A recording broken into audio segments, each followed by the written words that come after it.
Evening, everyone. I hope you are all doing well. Thank you for joining today's session.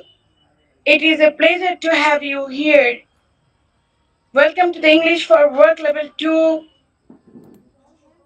session, assessment session. My name is Zina Trihana, and I will be facilitating today's class with Mr. Alamin sir. I hope we will have a productive and enjoyable learning session together. Um, প্রিয় ভাই বোনেরা, আমি আপনাদের সঙ্গে আজকের মূল প্রশিক্ষক যিনি তার পরিচয় করে দিতে চাই। আমাদের সঙ্গে রয়েছেন জনাব আলামিন। তিনি এনএসডি এর আরপিএল প্রক্রিয়া, অ্যাসেসমেন্ট প্রস্তুতি এবং বিভিন্ন দক্ষতা উন্নয়নমূলক প্রশিক্ষণ বিষয়ে অভিজ্ঞ একজন প্রশিক্ষক। তিনি নিয়মিতভাবে বিভিন্ন ব্যাচে প্রশিক্ষণ প্রদান করে আসছেন এবং শিক্ষার্থীদের দক্ষতা উন্নয়নে গুরুত্বপূর্ণ ভূমিকা পালন করছেন।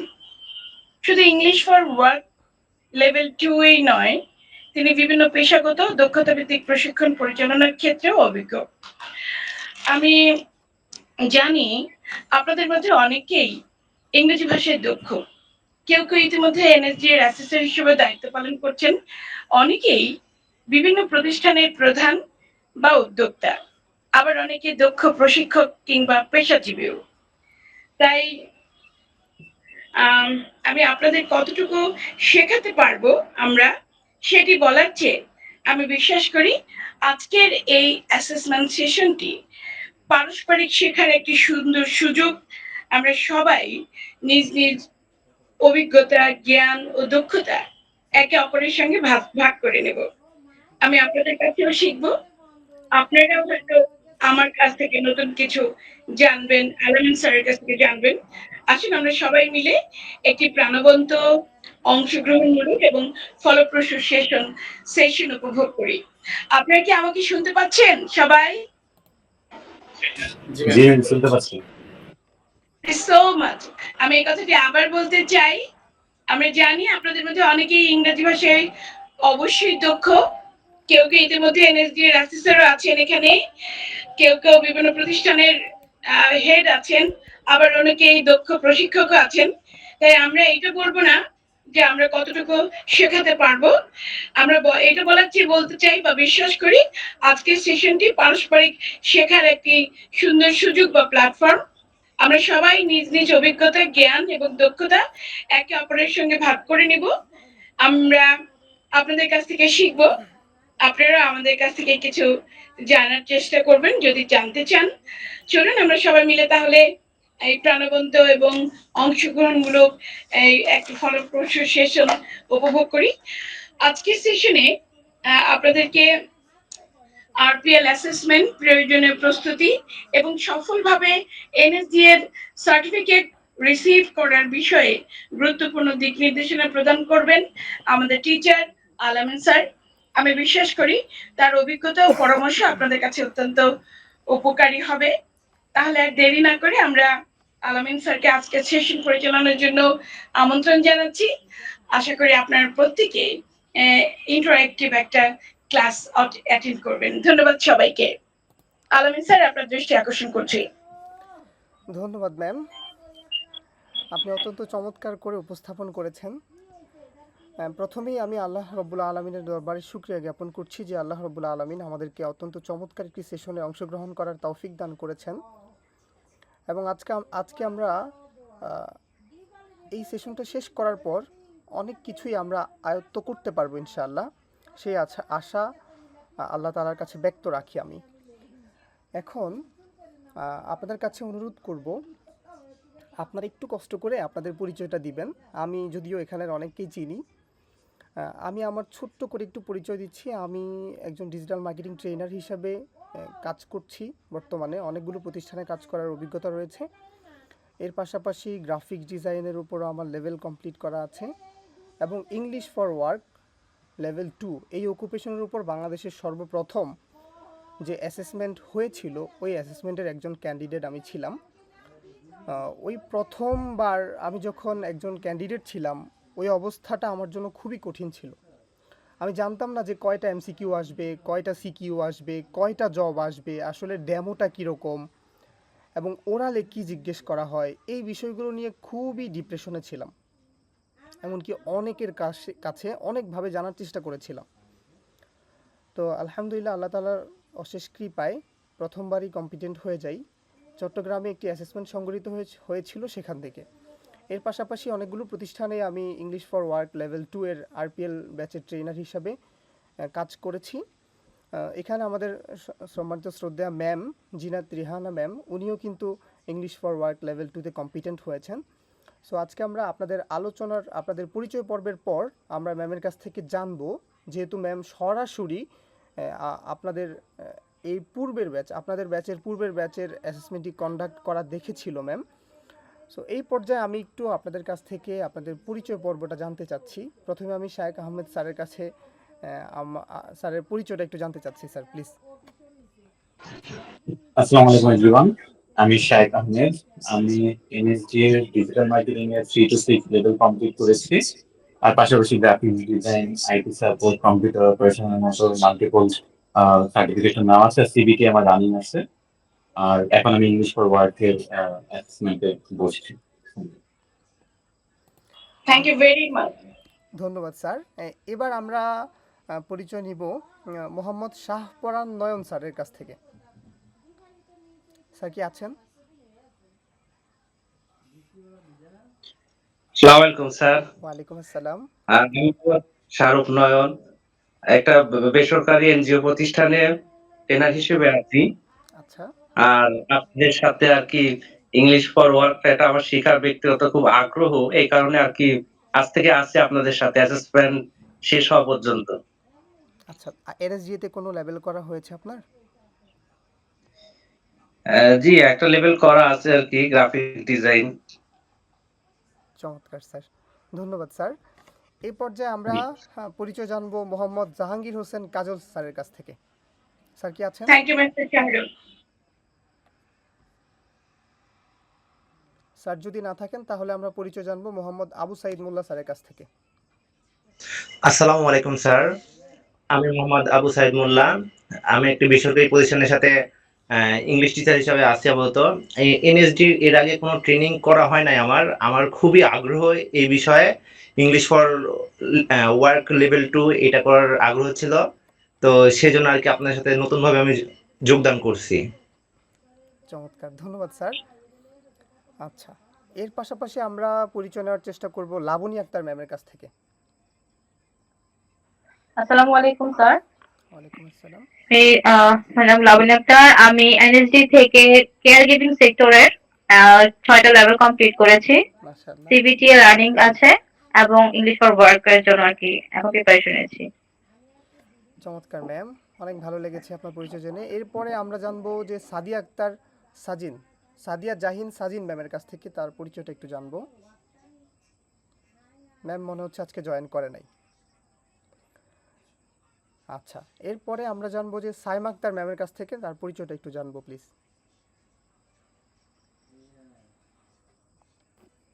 আসসালামু আলাইকুম, আমি সাইমা আক্তার। আমার এনএসডি তে আমি হচ্ছে কম্পিউটার অপারেশন এবং আইটি সাপোর্টের অ্যাসেসর। আর পাশাপাশি আমার আরো IT graphics design, digital marketing for freelancing এই কোর্সগুলো সার্টিফিকেট গুলো অর্জন করা আছে।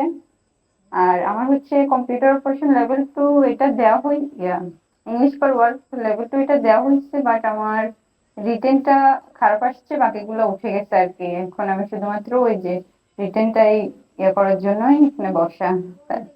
ইনশাল্লাহ আমরা আশা রাখি এবার আমরা সকলেই কম্পিটেন্ট হব ইনশাল্লাহ।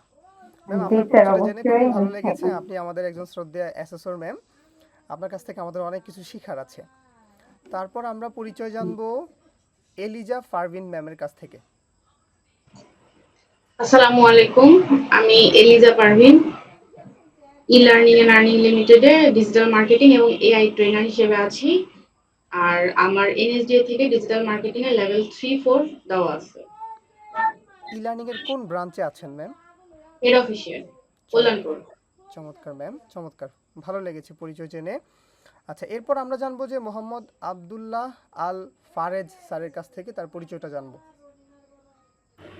আসসালামু আলাইকুম স্যার। আমি মোহাম্মদ আব্দুল্লাহ আল ফারেজ।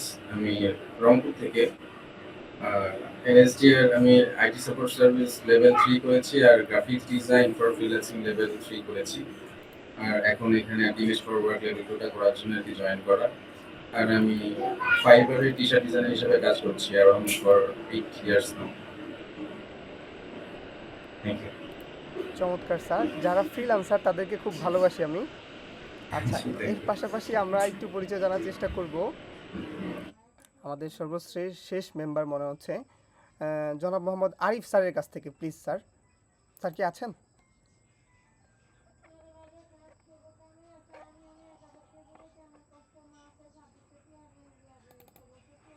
স্যার মনে হচ্ছে নাই। আচ্ছা, তাহলে আমরা ছোট্ট পরিসরে শুরু করি। আচ্ছা, এবার আমি একটু আপনাদের সামনে আরও একটু পরিচয় যেহেতু হয়ে গিয়েছে, আমি স্যার আপনার কাছ থেকে একটা মিনিট নেই। I am so sorry. Thank you everyone for your introduction. It was actually pleasure getting to know each of you. I'm truly impressed by the diverse background, skills, and experience you bring to this session. I believe we will all learn from one another and make today's session interactive, productive, also enjoyable. Thank you once again for your participation. And now let's move on to today's session, sir, please. G ma'am, আপনাকে অনেক ধন্যবাদ। এবার আমি একটু প্রারম্ভিক সময়ে আমি একটু কথা বলতে চাই, যেটা হচ্ছে আমাদের এখানে আমার একজন গেস্ট জয়েন করেছে, সারিকা আফরিন ম্যাম। এছাড়াও আপনারা যারা জয়েন করেছেন আপনাদের সবাইকে অনেক অনেক শুভেচ্ছা এবং অভিনন্দন জানিয়ে শুরু করছি। আমি আপনাদেরকে শুরুতেই একটু কথা বলতে চাই, যেটা হচ্ছে যে আপনারা আমাকে স্যার না বললে আমি খুব খুশি হব। হ্যাঁ, এখানে অনেকেই আমার টিচার, বিশেষ করে যেমন এই যে শায়েক আহমেদ স্যার, উনি কিন্তু আমার শিক্ষক, যদিও স্যার আমাকে চিনে না বা আমার সাথে পরিচয় হওয়ার কথাও না, কিন্তু স্যারের বিষয়গুলো আমি দেখি, চিনি। এভাবে অনেকেই হয়তো বা অনেক কোয়ালিফাইড, কিন্তু সে জায়গা থেকে আমি আসলেই নগণ্য। কিন্তু আমি এই ইংলিশ ফর ওয়ার্ক লেভেল 2তে কম্পিটেন্ট হয়েছি এবং এটার প্রশ্নগুলো কীরকম আসে, কিভাবে কি হয়, এই বিষয়গুলো আমি জানি। এই জন্য আপনাদের সামনে একটু সহজ করে জাস্ট উপস্থাপন করার চেষ্টা করব। আপনারা একটু আমার সাথে থাকেন ইনশাল্লাহ। আমি তাহলে শুরু করছি। স্ক্রিনটা শেয়ার করে দিলাম। আচ্ছা, আপনারা নিশ্চয়ই জানেন যে আমরা ইংলিশ ফর ওয়ার্ক লেভেল 2তে আমরা বসতে যাচ্ছি। আমরা অনেকেই জানি না যে level 1, level 2, level 3, level 4, level 5, level 6 এগুলোর মানে কি। আমি একটু সহজ বাংলায় বলছি। লেভেল 1 মানে হচ্ছে একজন বস যা বলবে তাই করবে, এরকম কোনো কর্মী হলে সে লেভেল 1 পাস, কম্পিটেন্ট। আর লেভেল 2 মানে হচ্ছে একাধিক ব্যক্তিরা আমাকে কাজের অর্ডার করবে আর আমি কাজ করব, এটা হচ্ছে লেভেল 2 এর কাজ, অর্থাৎ আমরা ডিরেক্ট সুপারভিশনে কাজ করব। তো লেভেল 2 আসলেই ছোট, কিন্তু বাংলাদেশে ইংলিশ ফর ওয়ার্ক লেভেল 2ই সর্বোচ্চ এখন আছে। আশা করি সামনের দিকে লেভেল 3, লেভেল 4, লেভেল 5, লেভেল 6 পর্যন্ত চলে আসবে। আর আমাদের জেনে রাখা উচিত যে অনেক সেক্টরেই আমরা কম্পিটেন্ট হই। ইংলিশ ফর ওয়ার্ক লেভেল 2 এইটা কিন্তু আমাদের ইনফর্মাল সেক্টরের। সো এটা যদি আমরা কেউ একদম শুরু থেকে শেষ পর্যন্ত ভালো করে প্রিপারেশন নিতে চাই, তাহলে আমাদেরকে কমপক্ষে 360 ঘন্টা পরে প্রিপারেশন নিয়ে কম্পিটেন্ট হতে হবে। এই হচ্ছে বিষয়। সো আজকে আমরা একটু দেখার চেষ্টা করব আমাদের এই কোর্সের ভিতরে 8টি ইউনিট অফ কম্পিটেন্সি রয়েছে। প্রত্যেকটা সিএসএ যারা ডিজিটাল মার্কেটিং করেছেন, গ্রাফিক ডিজাইন করেছেন, যে অকুপেশন থেকে কম্পিটেন্ট হয়েছেন, আপনারা দেখবেন আপনাদের সিএসটা রয়েছে, সিএসের ইউনিটগুলোকে 3টা ভাগে ভাগ করা হয়েছে। একটা হচ্ছে জেনেরিক, আরেকটা হচ্ছে সেক্টর স্পেসিফিক, আরেকটা হচ্ছে অকুপেশন স্পেসিফিক। সো এই জায়গায় দেখা যাচ্ছে যে 3টাকে জেনেরিক পার্টে দেওয়া হয়েছে এবং বাকি যে 5টা রয়েছে এই 5টাকে অকুপেশন স্পেসিফিক দেওয়া হয়েছে, অর্থাৎ সেক্টর স্পেসিফিক ইউনিট অফ কম্পিটেন্সিটা এখান থেকে কোনোটাই ধরা হয় নাই। সো এখানে আমাদেরকে টোটালি 8টা ইউনিট অফ কম্পিটেন্সি খুব ভালো করে পড়তে হবে। প্রথমে 1, 2, 3 আমরা যে 3টা দেখতে পাচ্ছি এই 3টা থেকে রিটেনে কোশ্চেন আসে, এবং পরের যে 5টা দেখতে পাচ্ছি এই 5টা থেকে রিটেনে কোশ্চেন আসে, ডেমোতে কোশ্চেন আসে এবং ওরালে কোশ্চেন আসে। অর্থাৎ আমরা যদি ভালো করে প্রিপারেশন নেই আমাদের এই 3টা জায়গায় খুব চমৎকার হয়ে যাবে ইনশাল্লাহ, আশা করা যায়। সো যেহেতু আমাদের এই ব্যাচে এনএসডিএতে কখনো কোর্স করে নাই এমন কিছু ক্যান্ডিডেট আছে, সেজন্য আমাকে একটু বেসিক লেভেল থেকে বোঝাতে হবে, বলতে হবে। যারা সিভিটি এর প্রিপারেশন নিচ্ছেন তাদের কাছে বিষয়টা আরও সহজ মনে হবে, আর যারা ট্রেনার অ্যাসেসর আছেন আপনাদের কাছে আরও সহজ মনে হবে। সো আজকে আমরা দেখব যে আপনারা সিএসটা কিভাবে পড়বেন। বাসায় তো নিশ্চয়ই আপনারা পড়বেন। সো শুধুমাত্র সিএস পড়বেন, আমাদের এই ইংলিশ ফর ওয়ার্ক লেভেল 2 এর সিভিএলএম কিন্তু নাই, হ্যাঁ, বা থাকলেও আমি কিন্তু এতদিন পর্যন্ত পাই নাই। আমি যেহেতু সিএস পড়ে কম্পিটেন্ট হয়েছি, আপনারাও কম্পিটেন্ট হতে পারবেন সেটা আমি আশা রাখি। সো সিএসটা আমাদেরকে পড়তে জানতে হবে যে সিএসটা আসলে কিভাবে পড়ে। সো আমরা একটু চলে আসি, দেখেন এই সিএসটা যখন আমরা 1, 2, 3 পেজ করে চলে আসবো সামনের দিকে, আসতেছি আস্তে আস্তে। ওকে, দেখেন এই জায়গায় আমাদের টেবিল অফ কন্টেন্টটা দেখা যাচ্ছে। অর্থাৎ আমাদেরকে সব কিছু পড়তে হবে না, আমাদেরকে শুধুমাত্র এই যে মূল টাইটেলের ইউনিটের ভিতরে যা আছে এই বিষয়গুলোই পড়তে হবে। সো আমরা আরও নিচে চলে যাচ্ছি, এগুলো তো দেখানো শেষ, আমরা আরেকটু যাচ্ছি। এই যে আমরা জেনারিক ইউনিট অফ কম্পিটেন্সিতে চলে আসছি। পেজ নাম্বারটা মনে রাখবেন 14 নাম্বার পেজ। 15 নাম্বার পেজ থেকে আমাদের পড়াটা শুরু হয়ে যাবে। আমরা 15 নাম্বার পেজের ডিরেক্ট চলে আসব এই জায়গাটায়, রেঞ্জ অফ ভেরিয়েবলস। অর্থাৎ সিভিটিএতে যারা কম্পিটেন্ট হয়েছেন বা সিভিটিএ নিয়ে যারা পড়ালেখা করছেন আপনারা জানার কথা, আমাদের একটা ইউনিটের ভিতরে 9টা কম্পোনেন্ট থাকে। 9টার একটা হচ্ছে code and title, unit descriptor, nominal hour, elements of competency এবং পারফরমেন্স ক্রাইটেরিয়া। অর্থাৎ আমরা যদি শুধুমাত্র পারফরমেন্স ক্রাইটেরিয়াটাকে হিট করি তাহলে আমরা অ্যাসেসমেন্ট ক্রাইটেরিয়াকে হিট করতে পারবো। পারফরমেন্স ক্রাইটেরিয়া হচ্ছে একজন শিক্ষার্থী পারফর্ম করার জন্য যে ক্রাইটেরিয়াগুলো জানবে, তার জানা উচিত, এগুলো হচ্ছে পারফরমেন্স ক্রাইটেরিয়া। সো এই পারফরমেন্স ক্রাইটেরিয়াগুলো আমাদের বোল্ড করা এবং আন্ডারলাইন করা থাকে। সো আমাদেরকে শুধুমাত্র এই বোল্ড করা এবং আন্ডারলাইন করা অপশনগুলো পড়তে হবে। সো আমি একটু দেখাই, আমরা যদি এই 1 নাম্বার ইউনিটটা খুব ভালো করে বুঝতে চাই তাহলে আমাদেরকে কয়টা অপশন পড়তে হবে একটু দেখাই। 1, 2টা, 3টা, 4টা, 5টা, 6টা, 7টা। স্যার আপনার দৃষ্টি আকর্ষণ করছি, আপনি এই 7টা এক্সপ্লেনেশন করার আগে আমি ওনাদেরকে একটু ছোট্ট জিনিস একটু এক্সপ্লেনেশন করতে চাই, if you permit me. Please ma'am. Actually জেনারিকটা নিয়ে নিতে হলো। জেনারিক স্কিল সাধারণ বা সকল পেশার জন্য যেই স্কিলটা প্রযোজ্য সেটা অ্যাকচুয়ালি জেনারিক স্কিল। আর জেনারিক কম্পিটেন্সিস হলো সকল ধরনের চাকরি বা পেশায় যেই প্রয়োজনীয় সাধারণ দক্ষতা প্রয়োজন তেমন। Example, communication, team work, time management, problem solving, professional behavior. So generic means general, common or applicable to many occupations rather than a skill specific to one profession. Sorry, sir যেটা বলেছেন ওইটা নিয়ে আমার কাছে মনে হলো এইটুকান আরেকটু জানা দরকার, এই জন্য আমি এটা বললাম। স্যার যান, আপনি আগান। Thank you. চমৎকার। আমি আরেকটু অ্যাড করতে চাই, জেনারিক মানে সহজ বাংলায় বুঝতে গেলে যেটা প্রত্যেকটা অকুপেশনের ব্যক্তিদের জানা উচিত সেটা হচ্ছে জেনারিক। যেমন ডিজিটাল মার্কেটিংয়ের যারা আছেন আপনাদেরও এই প্রথম 3টা ইউনিট সম্পর্কে ধারণা থাকতে হবে। অর্থাৎ এই যে OSS, occupational safety and health, এই সম্পর্কে আপনাদের ধারণা থাকতে হবে। হ্যাঁ, ক্যারি আউট ওয়ার্কপ্লেস ইন্টারাকশন এবং work in a team environment, অর্থাৎ এই 3টা বিষয় সম্পর্কে আপনাদের সকলের ধারণা থাকতে হবে। এটা আপনি ডিজিটাল মার্কেটিং ফিল্ডে কাজ করেন, গ্রাফিক ডিজাইন ফিল্ডে কাজ করেন, কেয়ার গিভিং ফিল্ডে কাজ করেন, যে ফিল্ডে কাজ করেন না কেন আপনার জেনারিক ইউনিট অফ কম্পিটেন্সি থাকতে হবে। সো এটা সকলের জন্য। আর এই অকুপেশনটা হচ্ছে শুধুমাত্র এই ইংলিশ ফর ওয়ার্ক এই যোগ্যতাটা অর্জন করে যারা এই ইনফর্মাল সেক্টরে কাজ করবে তাদের জন্য এই ইংলিশ ফর ওয়ার্ক এই রিলেটেড জবে যারা কাজ করবে তাদেরকে এই আলাদা 5টা ইউনিট অফ কম্পিটেন্সি জানতে হবে, যেটা গ্রাফিক ডিজাইনারদের জানাটা খুব আবশ্যক নয়, কিন্তু আমরা জানি যে ইংরেজিটা আমাদের সকলের দরকার, সেজন্য আমরা শিখতে আসছি। আচ্ছা চলেন তাহলে আমরা ওখানে ফাইন্ড আউট করেছিলাম কয়টা অংশ, 7টা অংশ সম্পর্কে আমরা একটু জানবো। দেখেন এই যে OSH অর্থাৎ অকুপেশনাল হেলথ অ্যান্ড সেফটি।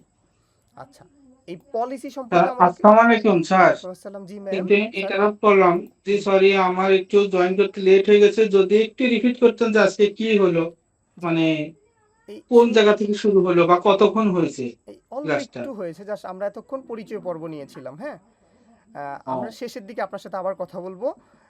এখন আপনি এখন থেকে কন্টিনিউ করতে পারেন, কোনো অসুবিধা নেই, এখনই শুরু। আপনার সম্পর্কে একটু বলুন, আর এই পুরোটাই রেকর্ড পাবেন আপনি, সো দ্যাট কোনো সমস্যা নেই। অল্প একটু হয়েছে মিস্টার, আপনি শুধু আপনার পরিচয়টা এখনই দিয়ে দেন, স্যারের এরপর স্যার কন্টিনিউ করুন। ঠিক আছে। আপনি কোথা থেকে জয়েন করেছেন স্যার? আপনি কি এনএসজি এর কোনো লেভেল করেছেন? এই সম্পর্কে একটু জানাবেন। জি আমি লেভেল করেছি, আমার কয়েকটা লেভেল করা আছে, আমি একজন অ্যাসেসরও, আর আমার লেভেল 5 হচ্ছে রানিং আছে, আমি অ্যাসেসমেন্টে বসবো লেভেল 5-এ। আমার আইএলস করা আছে, আমি স্পোকেন করা আছে, আমি আইএলস এর একজন ট্রেনার ছিলাম। আমি ইসলামী বিশ্ববিদ্যালয় কুষ্টিয়া থেকে ইকোনমিক্সে মাস্টার্স করা, তারপরে পিএমবিএ করা আছে, আমার এইচআর এর উপর ডিপ্লোমা করা আছে, কমপ্লায়েন্সের উপর ডিপ্লোমা করা আছে। মাশাআল্লাহ আলহামদুলিল্লাহ, অনেক ভেরি চমৎকার। গুড। স্যার লেভেল 5 এ বসতে যাচ্ছেন, সেটা কি সিভিটি এন্ড এ লেভেল 5 এটা? জি চমৎকার পেডাগজি লেভেল 5 মাস্টার ট্রেনার। জি চমৎকার স্যার, আপনার সাথে কথা হবে ইনশাআল্লাহ। হ্যাঁ আচ্ছা ইনশাআল্লাহ। এবার একটু সকলে এদিকে দেখেন যে আমরা আমাদের সিএস এর ভিতরে প্রথম যে ইউনিট অফ কম্পিটেন্সিটা দেখতে পাচ্ছি, প্রথম ইউনিটটা দেখতে পাচ্ছি, এটার ভিতরে আমাদেরকে পড়তে হবে 7টা পয়েন্ট জাস্ট। এই 7টা পয়েন্ট কোথায় পাবো, আরও ডিপলি পাবো, সেটা কোথায় বর্ণনা করা থাকে এটা একটু আমি বুঝায় বলি।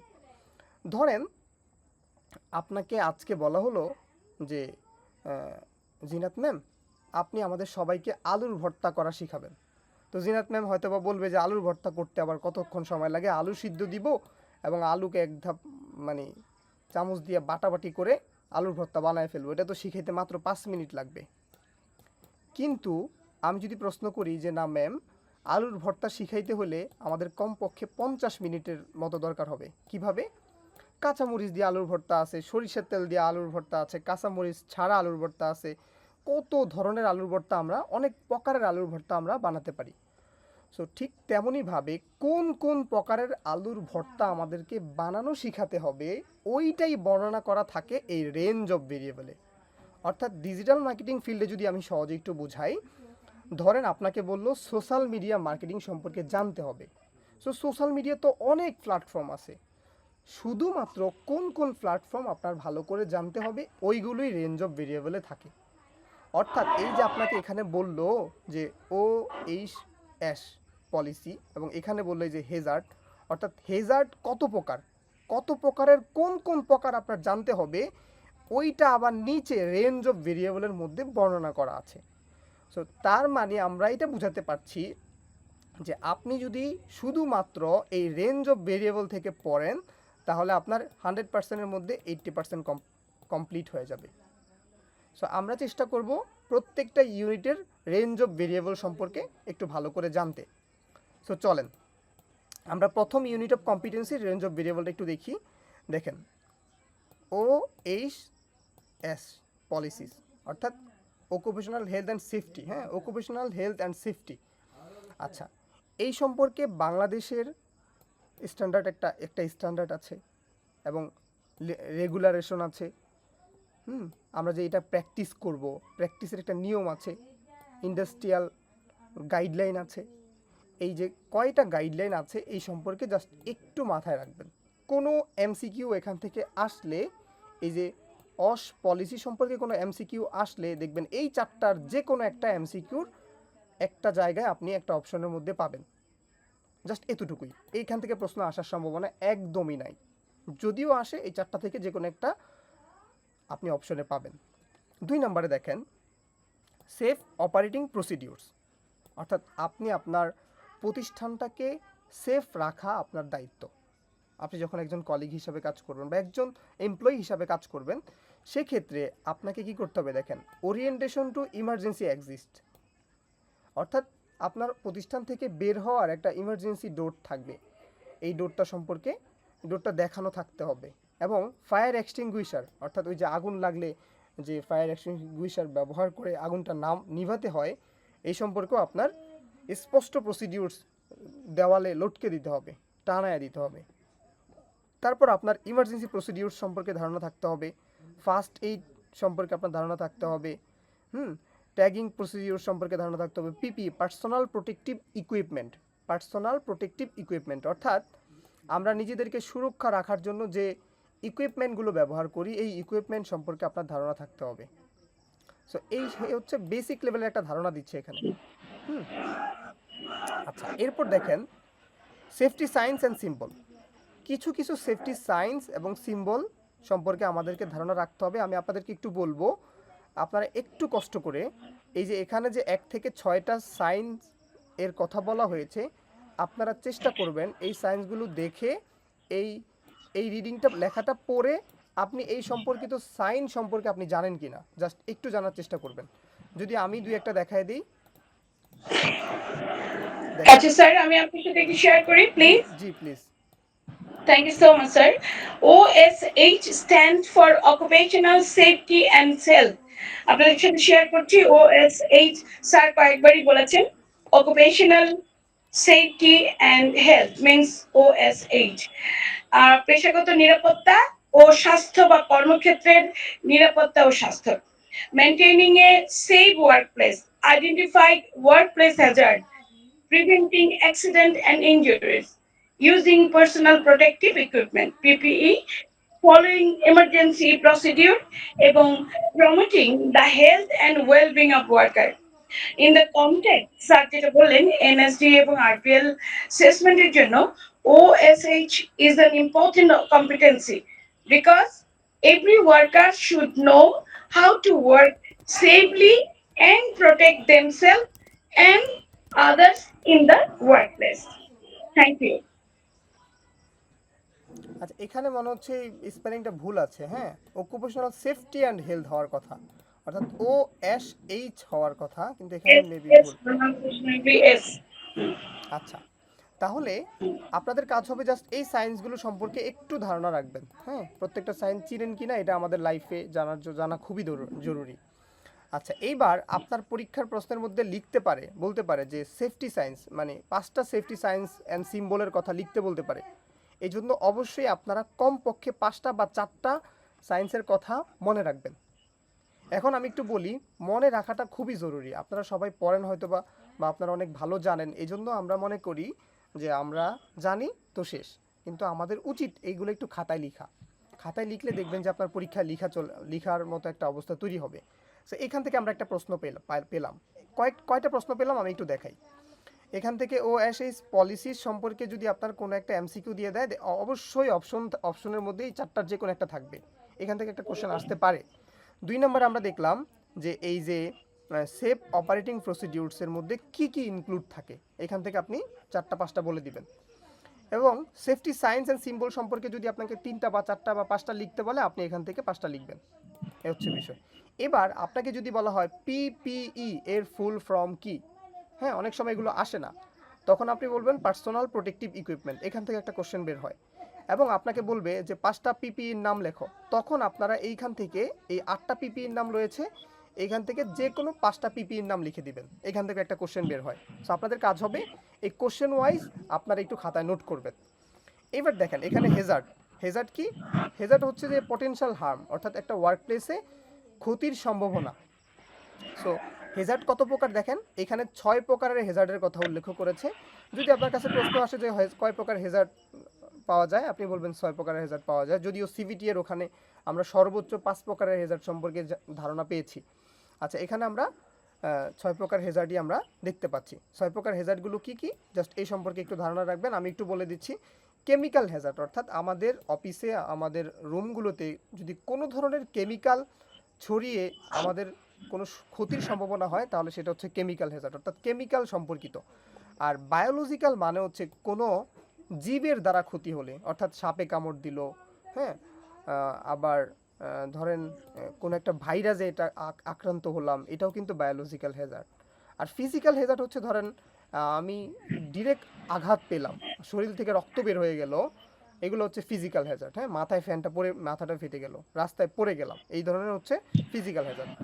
আচ্ছা, mechanical Hazard and electrical Hazard তো আপনারা বুঝেন যে বিভিন্ন মেশিনের সাথে সংঘর্ষ হওয়ার কারণে বা ইলেকট্রিক শক খাওয়ার কারণে যে হ্যাজার্ডগুলো হয় সেইটাই হচ্ছে এটা। আর মেন্টাল হ্যাজার্ড হচ্ছে ওই যে মানসিক চাপ, স্ট্রেস ফিল করি আমরা, এগুলো হচ্ছে মেন্টাল হ্যাজার্ড। আর আর্গোনমিক হ্যাজার্ড হচ্ছে যে আমরা দীর্ঘক্ষণ ভুল প্রসেসে কোনো কাজ করার ফলে যে ক্ষতিটা হয় সেটা হচ্ছে আর্গোনমিক হ্যাজার্ড। তাহলে আমরা এই 6 প্রকার হ্যাজার্ড সম্পর্কে ধারণা পেয়েছি। যদি কোশ্চেন কঠিন করার চিন্তা করে তাহলে আপনাকে এই 6 প্রকারের কোনো একটা প্রকারকে সিনারিও বেস দিয়ে দিবে। সিনারিও বেস দিয়ে আপনাদেরকে কোশ্চেন করবে এটা কোন হ্যাজার্ডের মধ্যে পড়ে। যেমন আমি যদি আপনাদেরকে একটু জিজ্ঞেস করি, বলেন তো সূর্যের তাপ, অনেক বেশি সূর্যের তাপ পড়তেছে, অনেক বেশি গরম লাগতেছে, এটা কোন ধরনের হ্যাজার্ড? কেউ একটু শেয়ার করেন প্লিজ। Biological sir. এই সূর্যের তাপ এটা কি বায়োলজিক্যাল হ্যাজার্ড? এটা আরো দুই একজন শেয়ার করেন প্লিজ। আপনারা কথা বললে আসলে এগুলো ইজি হয়ে যাবে। Physical hazard. জি, এটা ফিজিক্যাল হ্যাজার্ড হবে। Physical hazard. ফিজিক্যাল হ্যাজার্ড, শব্দের তাপ, আবার খুব বেশি নয়েজ, এটাও ফিজিক্যাল হ্যাজার্ড। আচ্ছা, তারপর ধরেন কোনো পোকামাকড় কামড় দিল, তাহলে এটা কোন কোন হ্যাজার্ড হবে? বায়োলজিক্যাল। Biological Hazard. তো এই যে আপনারা এখন অ্যানসার করতে পারতেছেন কারণ আমি বাংলায় বলতেছি, বুঝতেছেন, কিন্তু বায়োলজিক্যাল হ্যাজার্ড। জি আপনাকে স্যার, এমন ফিজিক্যাল হ্যাজার্ডের মধ্যে হিট স্ট্রোক, তারপরে ডিহাইড্রেশন, সানবার্ন এগুলোও কিন্তু পড়ে, রাইট? জি রাইট, নাকি? জি সঠিক। হ্যাঁ, এখন ওকে। আপনাদেরকে যদি এখান থেকে আটকাতে চায় তাহলে একটা সিনারিও বেস কোশ্চেন দিয়ে দিবে যে আপনি কোশ্চেনের মিনিংটাই বুঝে উঠতে পারবেন না যে এটা কি বায়োলজিক্যালে পড়ে নাকি ফিজিক্যালে পড়ে, যদি খারাপ কঠিন হইতে চায়। বিশেষ করে সিবিটি এর কোশ্চেনগুলো এখন এরকম আসতেছে। আচ্ছা, এরপর না, আমরা অনেক সময় এরগোনমিক হ্যাজার্ডের ভুলভাবে কোনো ভারী জিনিস তুললেন, তখন হাতটা একটু টান লাগলো, অনেক সময় মাসেল স্পাজম হলো, এটা কিন্তু এরগোনমিক হ্যাজার্ড। তারপরে দীর্ঘ সময় একই ভঙ্গিতে আপনি কাজ করছেন, তখন আপনার পিঠ ব্যথা হয়ে গেল, অস্বস্তিকর বসা বা দাঁড়ানো কারণে বারবার একই কাজ করার জন্য যে হেজিনেস, সেটা হলো এরগোনমিক হ্যাজার্ড বা অঙ্গবিন্যাসগত যে ঝুঁকি। তারপরে অতিরিক্ত কাজের চাপ, মেন্টাল স্ট্রেস, কর্মক্ষেত্রে হয়রানি, এগুলো হলো সাইকোসোশ্যাল হ্যাজার্ড। ওকে, স্যার এক্সপ্লেইন করবে আরো। জি চমৎকার। তাহলে আমরা আশা করি এটা আমরা বুঝতে পেরেছি। অনেক পড়া আজকে আমাদের, হ্যাঁ, আমরা খুব দ্রুত টানবো একটু পর ইনশাল্লাহ। সবাই কথা বলতেছে, তাহলে যেখানে অসুবিধা দেখবেন আপনারা কথা বলবেন ইনশাল্লাহ। হ্যাঁ, আচ্ছা, ইমার্জেন্সি প্রসিডিউরস, অর্থাৎ ইমার্জেন্সি যে প্রসিডিউরসগুলো আছে, এখানে 4টা প্রসিডিউরসের কথা বলা হয়েছে। ভূমিকম্প হয়, মাঝে মাঝে ফায়ার এক্সটিংগুইশার ইউজ করতে হয়, আগুন লেগে যায়, হ্যাঁ, মেডিকেলে নিতে হয়। এই কাজগুলো আপনি করার ক্ষেত্রে এই 4টা পয়েন্ট একটু মাথায় রাখতে হবে, জাস্ট এতটুকুই। তারপর আমরা দেখব যে কন্টিজেন্সি মেজার, অর্থাৎ কন্টিজেন্সি মেজার মানে হচ্ছে যে বিকল্প পদ্ধতিতে আপনার অফিসে কোনো একটা সমস্যা হলো, তাহলে আপনি কি করবেন? এই যে এখান থেকে যে 3টা সমস্যার যে কোনো একটা করবেন। যেমন অ্যাকোমোডেশন, সর্বশেষে বলা হয়েছে অ্যাকোমোডেশন মানে হচ্ছে যে আপনি গুছায় ফেলবেন এটা, আর আইসোলেশন মানে হচ্ছে আলাদা করে ফেলবেন। ঠিক আছে, যেমন ধরেন আপনি দেখলেন যে আপনার মাথার উপর যে ফ্যানটা রয়েছে, এই ফ্যানটা পড়ে যাওয়ার সম্ভাবনা আছে, পসিবিলিটি আছে। সো আপনি কি করলেন? এই ফ্যানের নিচে কাউকে বসতে দিলেন না, এই চারপাশে আপনি একটু আলাদা রশি দিয়ে বা একটু একটা আলাদা এরিয়া করে ফেললেন, এটা হচ্ছে যে আপনার আইসোলেশন করা। আচ্ছা, এরপর দেখেন 8 নাম্বার আমরা যেটা দেখতে পাচ্ছি সেটা হচ্ছে ফিট টু ওয়ার্ক, অর্থাৎ কাজের ক্ষেত্রে আপনি ফিট কিনা এটা তো চেক করা উচিত। সেক্ষেত্রে আপনাকে রিকমেন্ড করছে আপনি যেন প্রতি বছর একবার হলেও আপনার মেডিকেল সার্টিফিকেট আপনি সব কিছু চেক করে একটা সার্টিফিকেট বের করেন। তারপর দেখেন অ্যাক্সিডেন্ট রিপোর্ট চেক করেন যদি থাকে, এই বিষয়গুলো আপনাকে চেক করতে বলছে। তারপর দেখেন চোখ পরীক্ষা করতে বলা হয়েছে। সো এইখান থেকে খুব একটা বেশি প্রশ্ন আসে না, কিন্তু আপনাদেরকে বলবো যেহেতু ইংলিশের চাহিদাটা ডে বাই ডে ইনক্রিজ হচ্ছে, সেক্ষেত্রে একবারে কম্পিটেন্ট হইতে হবে। এই জন্য আমাদেরকে এই 8টা জায়গা থেকে জাস্ট চোখ বুলায় যাইতে হবে, তাহলে দেখবেন যে আপনি ভালো করতে পারবেন। তাহলে আমরা 1 নাম্বারটা শেষ করে ফেললাম। এবার আমরা 2 নাম্বারটাতে চলে যাই। আমাদের 3টা একটু খুব দ্রুত শেষ করব। দেখেন 2 নাম্বার জেনারিক ইউনিট অফ কম্পিটেন্সির আরেকটা ইউনিট হচ্ছে যে ক্যারি আউট ওয়ার্কপ্লেস ইন্টারাকশন, অর্থাৎ আমরা নিশ্চয়ই কাজ করব অফিসে। অফিসে কাজ করতে গেলে আমাদেরকে ইন্টারাকশন করতে হবে না? সো সেটা করার ক্ষেত্রে আমাদের কি কি গুণ থাকতে হবে এগুলো আমরা রেঞ্জ অফ ভেরিয়েবলে চলে আসি। দেখেন কার্টিয়াস ম্যানার, অর্থাৎ আমাদের কিছু নৈতিক গুণের দরকার আছে, কার্টিয়াস ম্যানারের দরকার আছে। এখানে আমরা 3টা ম্যানার্সের কথা পাই, সেটা হচ্ছে effective questioning, active listening, speaking skills. অর্থাৎ আমরা কোশ্চেন করতে জানতে হবে, মনোযোগ দিয়ে শুনতে হবে এবং বলতে জানতে হবে। এই 3টা আমাদের এই ম্যানারের মধ্যে অন্তর্ভুক্ত, অবশ্যই আমাদের এই 3টা থাকতে হবে। আচ্ছা, আমরা অফিসে কাজ করি, অফিসে কাজ করার ক্ষেত্রে বিভিন্ন প্রসিডিউরস মেনটেন করার ক্ষেত্রে আমাদেরকে কিছু কিছু জিনিস ব্যবহার করতে হয়। ওই রকম 10টা জিনিসের কথা এখানে বর্ণনা করা হয়েছে। আমরা অফিস করি, আমাদেরকে নোট ব্যবহার করতে হয়, আমরা অফিসে বিভিন্ন এজেন্ডা লিখে ফেলি, আমরা অফিসে বিভিন্ন ম্যানুয়াল পড়ি, বিভিন্ন রিপোর্ট পড়ি, জব শিট পড়ি, অপারেশনাল ম্যানুয়াল পড়ি, বিভিন্ন ব্রোশিয়ার আমরা দেখতে পাই, হ্যাঁ, বিভিন্ন স্ট্যান্ডার্ড দেখতে পাই, বিভিন্ন চিহ্ন আমরা দেখতে পাই। সো এইরকম কয়েকটা প্রসিডিউরস মেটার্স এর কথা বলা হয়েছে। জাস্ট এই 10টা পয়েন্ট একটু দেখবেন। ওকে, তারপর আমরা দেখব যে অ্যাপ্রোপ্রিয়েট সোর্সেস, অর্থাৎ এখান থেকে আমরা দেখতে পাই যে এইচআর ডিপার্টমেন্ট, ম্যানেজার, সুপারভাইজার, এই 3টা বিষয় বলা আছে। এখান থেকে খুব বেশি কিছু জানতে হচ্ছে এরকম না, আপনারা এই সম্পর্কে আগে থেকে অবগত। শুধুমাত্র আপনাদেরকে যেটা করতে হবে সেটা হচ্ছে এই বাম দিক থেকে ডান দিকের যে 3টা অপশন আছে এইগুলোর সাথে একটু মাথার মধ্যে অ্যালাইন করে একটু মনে রাখার চেষ্টা করবেন, জাস্ট এতটুকুই। এখান থেকে আসলে এমসিকিউ আসতে পারে। আচ্ছা, আমি আরেকটু বলি যে আমরা অফিসে সাধারণত কি কি ধরনের ম্যাটার্স ইউজ করি। সেক্ষেত্রে আমাদের এখান থেকে 8টা থেকে 5টা চলে আসতে পারে। কার্টিয়াস ম্যানার্স বলতে কি বোঝায়, এরকম কোশ্চেন আসলে আমরা এই 3টা কমা দিয়ে বসাতে পারবো। আচ্ছা, তাহলে এইটাও গেল। 3 নাম্বারটা দেখি। 3 নম্বরে আমরা দেখতে পাচ্ছি work in a team environment, অর্থাৎ আমরা একটা গ্রুপ ওয়াইজ বা একটা গ্রুপে কাজ করব। হ্যাঁ, কাজের ক্ষেত্রে আমি তো ওই গ্রুপের একটা টিম, তাই না? ওই টিমে আমি তো একটা টিম মেম্বার, ওই টিমে আমরা কিভাবে কাজ করব। সো এই পার্টে আমরা শুধু শিখবো যে টিম মেম্বার কারা কারা হইতে পারে। দেখেন এখানে এটাই বলা হয়েছে, টিম মেম্বার কারা হইতে পারে, মেন্টর হইতে পারে, কোচ হইতে পারে, সুপারভাইজার হইতে পারে, পিয়ার হইতে পারে, এমপ্লয়ি হইতে পারে, অর্থাৎ আমাদের অফিসে যারা যারা আমাদের কলিগ হয় তারাই। একটু বলে রাখি, সিবিটিতে যারা পড়তেছেন, মেন্টর এটা হচ্ছে প্রফেশনাল ডেভেলপমেন্ট ড্রিভেন, আর টিচার বা কোচিং এটা হচ্ছে যে আমাদের স্কিল ডেভেলপমেন্ট ড্রিভেন। আচ্ছা, তাহলে আমরা এই আমাদের অফিসের মেম্বার কারা কারা হইতে পারে, এখানে 4 প্রকারের মেম্বারের কথা বলা হয়েছে, 4টা প্রকার একটু খাতায় লিখে ফেলবেন, তাহলে মনে থাকবে। তাহলে আমরা এটাও শেষ করে ফেললাম। এখন আমরা আমাদের ফাইনাল স্টেজে চলে আসছি, অর্থাৎ উপরে যে 3টা ইউনিট অফ কম্পিটেন্সি ভালো করে দেখলাম, ওই 3টা ইউনিট অফ কম্পিটেন্সি হচ্ছে জেনেরিক ইউনিট অফ কম্পিটেন্সি। আমি যদি শিওর করে বলি ওখান থেকে 2টা কোশ্চেন আসতে পারে, 2টা এমসিকিউ আসতে পারে, একটা ওরাল আসতে পারে। আচ্ছা, এরপর আমরা দেখব যে বাকি যে 5টা অকুপেশন আছে, occupation specific unit of competency আছে, ওখান থেকে আমরা প্রথমটাতে যাচ্ছি। প্রথমটা হচ্ছে ফার ফ্রম বেসিক কমিউনিকেশন, অর্থাৎ বেসিক্যালি আমাদেরকে সাধারণ কিছু কথাবার্তা বলতে হয়। সাধারণ কিছু কথাবার্তা বলতে হলে আমাদেরকে দেখেন ইন্টারপ্রেট ইংলিশ ফর ওয়ার্ক, অর্থাৎ এই ইংরেজিতে কথা বলার জন্য আমার 4 ধরনের যোগ্যতা থাকা লাগবে। সেটা হচ্ছে 4 বেসিক ল্যাঙ্গুয়েজ স্কিল এটা। তারপরে আমাদেরকে গ্রেটিং সম্পর্কে ধারণা থাকতে হবে, সেলফ ইন্ট্রোডাকশন সম্পর্কে ধারণা থাকতে হবে, সিম্পল কোশ্চেন করতে জানতে হবে, হ্যাঁ, রিকোয়েস্টের কিছু প্রকার আছে সেই প্রকার সম্পর্কে আমরা জানবো, এবং আমরা যে মানুষের কাছে রিকোয়েস্ট করব এবং রিকোয়েস্টের রেসপন্ড করব, সেই রেসপন্ডের কিছু ওয়ার্ডস অ্যান্ড ফ্রেজ বর্ণনা করা আছে, ওইগুলো জাস্ট আমরা একটু দেখব।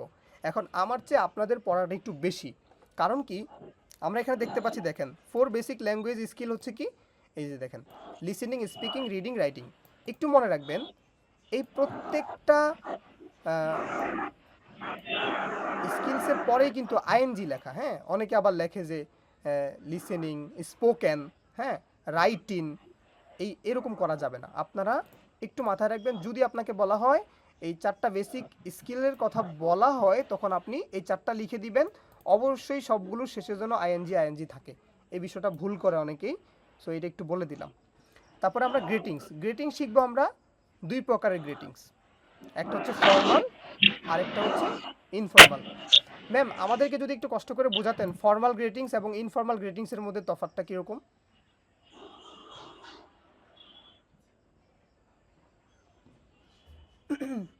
আচ্ছা, ফর্মাল গ্রিটিংসটা হচ্ছে যে আমরা অফিস আদালতে যেভাবে স্যারদের সাথে কথা বলি সেটা হচ্ছে ফর্মাল গ্রিটিংস, হ্যাঁ।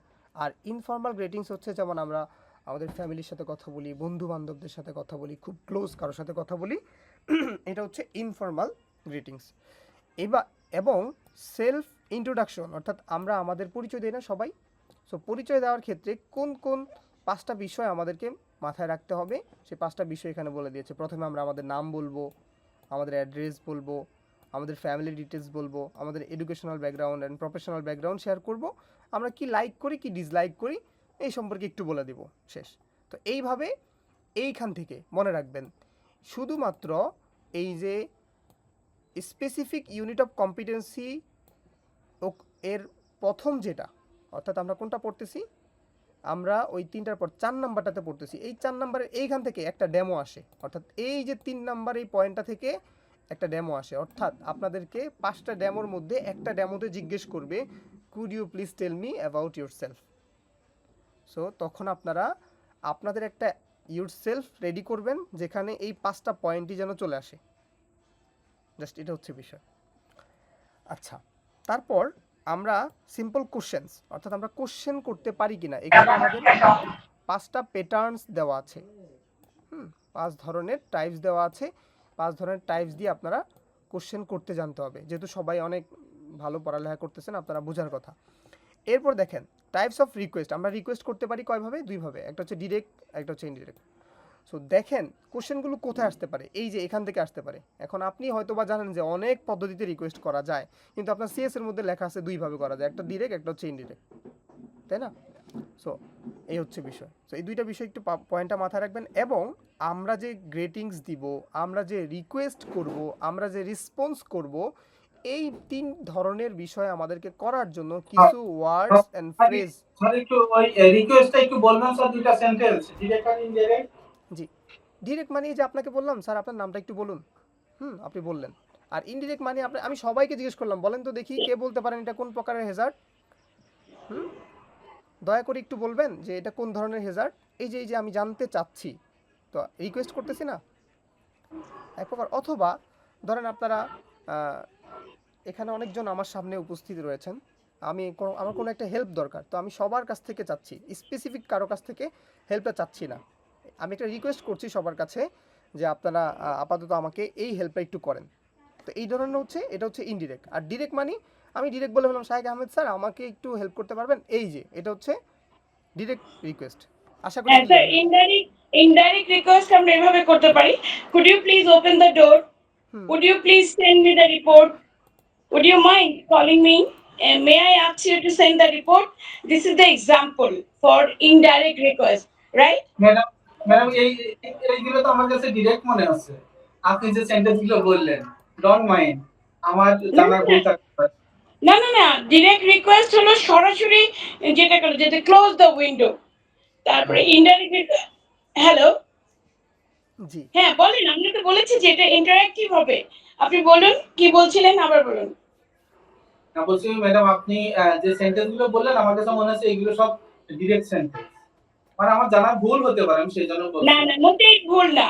আমরা যদি ডাইরেক্ট রিকোয়েস্ট করি কাউকে, তাহলে আমরা সেটার এক্সপ্লানেশন এটা নিশ্চয়ই, যে open the door, give me the file, send me the report, call me, this is direct request, কিংবা সরাসরি অনুরোধ। আর ইনডাইরেক্ট যেগুলো, সেগুলো এরকম করে অফিসে বা আমরা ট্রেনিং সেন্টারে আমরা এভাবে ব্যবহার করতে পারি যে could you please open the door. এটা ইনডাইরেক্টলি, ডিরেক্ট না। ও আমি বলার সময় এটাকে ডাইরেক্ট বলে ফেলেছি। এটা definitely you are perfect. This is indirect request. Could you please open the door? May I ask you to send the report? Would you please send me the report? এগুলো indirect. Thank you. জি বলুন। আচ্ছা, তাহলে আমরা এই গ্রিটিংসের ক্ষেত্রে রিকোয়েস্টের ক্ষেত্রে কিছু words and phrases রয়েছে, এই পয়েন্টগুলো আপনাদেরকে একটু দেখতে হবে, জাস্ট এগুলো আপনাদেরকে মাথায় রাখতে হবে। অর্থাৎ আমরা কীভাবে গ্রিটিংস করতে পারি, hello, hi, good morning, good afternoon, আমরা এই সম্পর্কে বলতে পারি। রিকোয়েস্টের ক্ষেত্রে এই যে can you give me a glass of water, এইভাবে আমরা বলতে পারি। হ্যাঁ, তারপরে আর এই যে আরেকটু could you please give me a cup of tea, আমরা এইভাবে বলতে পারি। সো ম্যাম হয়তো বা এখানে এটা বোঝানোর চেষ্টা করেছে, যেটার আগে আমরা এই যে একবারে দয়া করে বলতেছি না, সেটাকে আমরা ধরে নিচ্ছি ডিরেক্ট। না ঠিক আছে, ওনারটা ঠিক ছিল। আমরা কমন ওয়ার্ড এবং ফ্রেজ যেটা ব্যবহার করব সেটা please, could you please, would you please, may I, can I, could I, এগুলো হলো অ্যাপ্রিশিয়েট। এগুলো এখন প্রত্যেকে এই ওয়ার্ডগুলো অ্যাপ্রিশিয়েট করে। এবং অ্যাসেসর যখন প্রশ্ন করে, পরবর্তীতে স্যার আপনাদের বলবেন, যখন ডেমনস্ট্রেশন হয় তখন প্রশ্ন করাটার বিষয়ে কিছু কিছু অ্যাসেসর অনেক বেশি খেয়াল রাখেন যে প্রশ্ন করতে আপনারা পারেন কিনা। This is more important. যিনি পারফেক্টলি প্রশ্ন করতে পারেন, হি আর শি ইজ ক্যাপেবল। এই ইয়েস, তাহলে আপনাদের দায়িত্ব হবে কি, আপনাদের দায়িত্ব হবে জাস্ট এই যে পয়েন্টগুলো বলতেছি একটু মাথায় রাখবেন। এই যে এখানে একটা গুরুত্বপূর্ণ বিষয় হচ্ছে কি, রিকোয়েস্ট কয় প্রকার, 2 প্রকার। এটা কিন্তু একটা ইনফরমেশন। হ্যাঁ, এগুলো একটু মাথায় রাখবেন।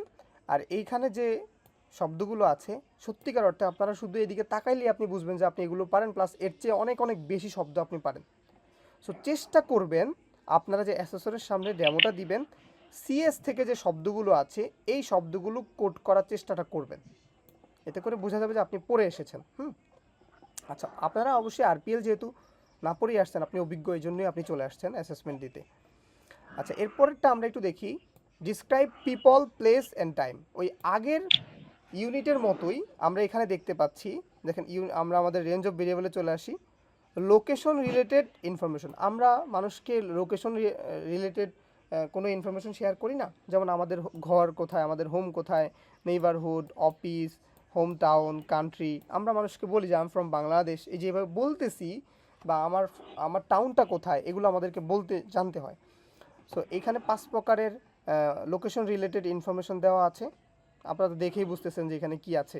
আচ্ছা, তারপর সাইন্স অ্যান্ড সিম্বল, অর্থাৎ কি বলা হয়েছে দেখেন, আপনি যখন বিভিন্ন লোকেশন শেয়ার করবেন, বিভিন্ন প্লেস সবার সামনে ডিসক্রাইব করবেন, তখন কিন্তু আপনাকে বিভিন্ন সাইন্স শেয়ার করতে হবে। এই যে এখানে 5 প্রকারের সায়েন্সের কথা বলা হয়েছে, দেখেন traffic sign, occupational safety and health. হ্যাঁ, এই যে এই বানানটা ওখানে হইতো, কিন্তু ওখানে এটা ভুল হয়েছে। তারপর দেখেন communication and office, emergency and fire safety, security and wiring.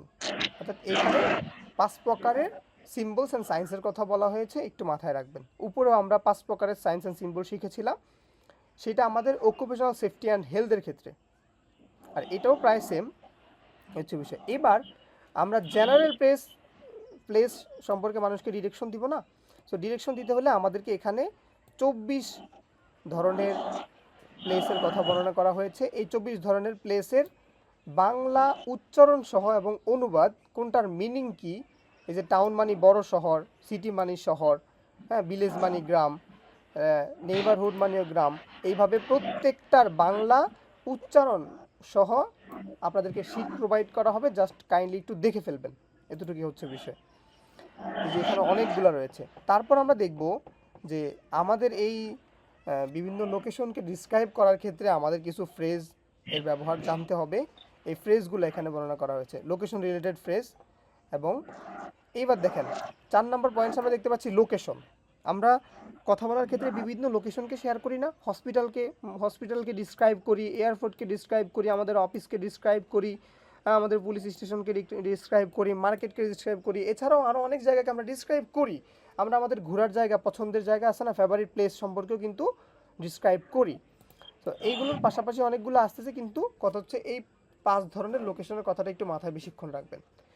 R location বোঝানোর সময় যে প্রিপোজিশন গুলো হবে, প্রিপোজিশন অফ প্লেস, সেটা কিন্তু একটু খেয়াল রাখতে হবে। যেমন the office is in Dhaka, এখানে যে মধ্যে, in, on, at, near, next to, beside, behind, in front of, opposite, এইগুলোকে একটু খেয়াল রাখতে হবে যে কোনটা কোন জায়গায় বসবে বা কোনটার মানে কি। এরকম একটা প্যারাগ্রাফ দিয়ে দেয় এবং সেটার ভেতরে ফিল ইন দ্য গ্যাপস করতে বলা হয়। জি, এটা খুব একটা গুরুত্বপূর্ণ পয়েন্ট। তারপর জি। আমাদের words and phrase related direction, এই যে আমরা এটা করতে হলে কি কি ওয়ার্ড অ্যান্ড কি কি ফ্রেজ জানতে হবে, এই ফ্রেজগুলোর কথা বর্ণনা করা আছে, এগুলো একটু দেখতে হবে। হ্যাঁ, এই যে turn left, turn right, go straight, go north, এই যে বিভিন্ন দিকে আপনাকে যেতে বলবে বা আপনি আরেকজনকে ডিরেকশন করবেন, এই ডিরেকশন করার ক্ষেত্রে এগুলো ব্যবহার করবেন। এইবার আসেন টাইম ফ্রেজ। টাইম ফ্রেজ কয় প্রকার? 5 প্রকার। আরও আছে কিনা দেখি। 5 প্রকার। 5 প্রকার জেনারেল টাইম ফ্রেজ, আরেকটা হচ্ছে স্পেসিফিক টাইম ফ্রেজ, আরেকটা হচ্ছে ফ্রিকোয়েন্সি, আর হচ্ছে ডিউরেশন অ্যান্ড পিরিয়ডস, আরেকটা হচ্ছে টাইম রেফারেন্স। এখন এই 5টা সম্পর্কে আমাদেরকে একটু ধারণা রাখতে হবে। জেনারেল টাইম ফ্রেজ মানে কি? যেমন আজকে রাত 9টায় আপনাদের ক্লাস হবে, হ্যাঁ, এটা আমরা একটা জেনারেল টাইম ফ্রেজ বলতে পারি। কিন্তু এই যে রাত 9টা থেকে 11টা পর্যন্ত ক্লাস হবে, যে যে একটা স্পেসিফিক টাইম করে ফেললাম, এটা হচ্ছে স্পেসিফিক টাইমস। আর ফ্রিকোয়েন্সি মানে হচ্ছে প্রতিদিন প্রতিদিন 9টা থেকে আপনাদের ক্লাস হবে, বারবার যেটা হয় আর কি। আর ডিউরেশন অ্যান্ড পিরিয়ডস, এটাও যে আমরা এই যে 2 ঘন্টার ক্লাস করতেছি, বা আমাদের 8 ঘন্টার ক্লাস হবে, 8 ঘন্টার মধ্যে এই 2 ঘন্টা উনি করবে, এই 2 ঘন্টা উনি করবে, এইগুলো ডিসক্রাইব করতে হলে আমরা এই ধরনের ফ্রেজগুলো ইউজ করি। এবং টাইম রেফারেন্স হলে তো আমরা টাইম রেফার করে কথা বলি, অর্থাৎ 9টা 25 থেকে 9টা 30 পর্যন্ত, এইভাবে। অর্থাৎ তারপরে টুডে, টুমরো, ইয়েস্টারডে, নাও, লেটার, সুন, এগুলো লেটার এক্সাম্পল। টাইম ফ্রেজ আমরা সময় বোঝানোর জন্য ব্যবহৃত করি, এবং এটা হলো এটার জন্য। একটা প্রশ্ন কিন্তু স্যার আপনি বলতে চাই, সবসময় আসেই, যেমন এক্সাম্পল আপনি যেটা বললেন লোকেশন এক্সপ্লেনেশন, তো অনেক সময় না গো, আমি যেমন জানতে চাইলাম পোস্ট অফিসটি কোথায়, the go straight ahead, turn right at the traffic signal, the post office is opposite the hospital, এইভাবে এইরকম করে কিন্তু একে অপরের সঙ্গে ডেমনস্ট্রেশনের সময় বলবে যে আপনি দিক নির্দেশনা দেন, where is the post office, then you have to answer এরকম করে যে the post office is next to the bank। এই যে next to the, এটাই কিন্তু এই সিএস এ আছে, so you have to use that symbol। তারপরে go straight for about 200 meter, then turn left, you will see the post office on your right। এভাবে explain করতে জানতে হবে। জি প্লিজ। সঠিক, হ্যাঁ। এই যে এখানে 12টা ফ্রেজ আছে, এই 12টা একটু আপনাদের দেখতে হবে। তার মধ্যে কমন যেটা ম্যাম তো বলেই দিল, আমাকে যেটা জিজ্ঞেস করেছিল where is the nearest bus counter, এটা জিজ্ঞেস করেছিল। উনি যাইতে যাচ্ছে আর কি, এটা বলতে যাচ্ছে। তো এইরকম এগুলো কমন, এগুলোই জিজ্ঞেস করে, কারণ আমরা যা পড়ে আসতেছি ছোটোবেলা থেকে ওগুলোই দেখতেছি, যেটা আমরা ক্লাস 6-এ পড়েছি সেটাও অনার্সে লিখতেছি, বিষয়গুলো এরকমই চলে আসতেছে। আচ্ছা, এরপর আমরা শিখবো যে সিকোয়েন্সিং।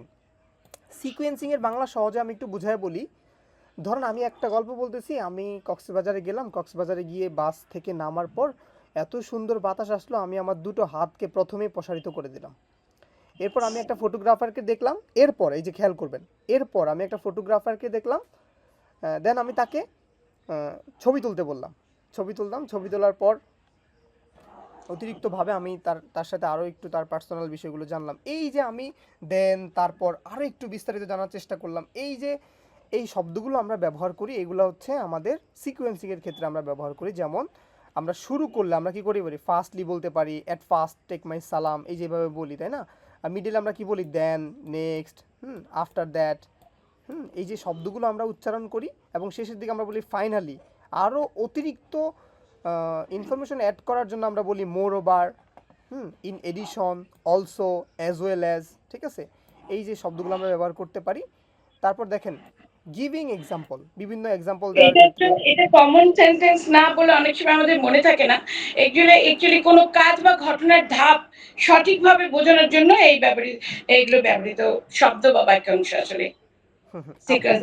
এখান থেকে যে ডেমোটা আসবে, আপনাকে বলবে যে ন্যারেট এ ফেভারিট ডে, যেমন আপনার একটা প্রিয় দিন সম্পর্কে ন্যারেট করতে বলবে, যেমন সেটা হইতে পারে আপনার জন্মদিন, সেটা হইতে পারে আপনার কোথাও ঘুরতে যাওয়ার দিন। সেই গল্পটাকে আপনি সিকোয়েন্স মেনটেন করে বলতে হবে, উনি কিন্তু বলে দিবে এটা, হ্যাঁ, যে এই সিকোয়েন্স মেনটেন করে বলতে হবে। তখন আপনি যে গল্পে শুরু করবেন, মনে করেন আপনি আপনার বার্থডে পার্টির ডেটা আপনি ওইটা ন্যারেট করতে চাচ্ছেন, সেক্ষেত্রে আপনি প্রথমে কি দিয়ে শুরু করবেন, এই শব্দগুলো এখানে তুলে ধরার চেষ্টা করবেন। হ্যাঁ, তারপরে মাঝখানে এই শব্দগুলো তুলে ধরার চেষ্টা করবেন, শেষের দিকে এই শব্দগুলো তুলে ধরবেন। এক্সট্রা অতিরিক্ত বোঝানোর ক্ষেত্রে এই যে অলসো, অ্যাজ ওয়েল এস, এইখানে যে শব্দগুলো আছে শব্দগুলো যুক্ত করবেন। সো আপনারা Certain. My birthday is on the 10th June.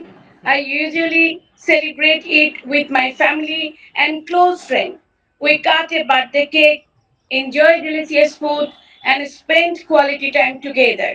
I receive warm wishes and gifts from my family, friends, and colleagues.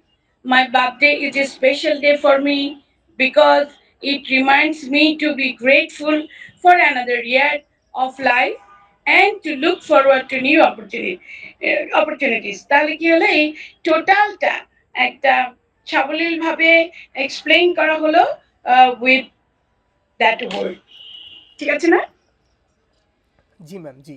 তবে চেষ্টা করবেন এই শব্দগুলো তুলে আনার। হ্যাঁ, আপনার প্রথম ইমপ্রেশন থাকবে আপনি এগুলো পড়েছেন, আপনি আপনার গল্পের শুরুতেই এই যে ফার্স্টলি এই কথাগুলো আনার চেষ্টা করবেন, এবং একটা সামান্য একটু ঘটনার পর দেন নেক্সট এই কথাগুলো আনার চেষ্টা করবেন, এবং ফাইনালি আমরা শেষ করেছিলাম, এইভাবে একটা গল্প ন্যারেট করার চেষ্টা করতে হবে। যারা এই সম্পর্কে একটু দুর্বল আমার মতো, আপনারা প্রয়োজনে এগুলোকে খাতার মধ্যে খসড়া নোট করে ফেলবেন।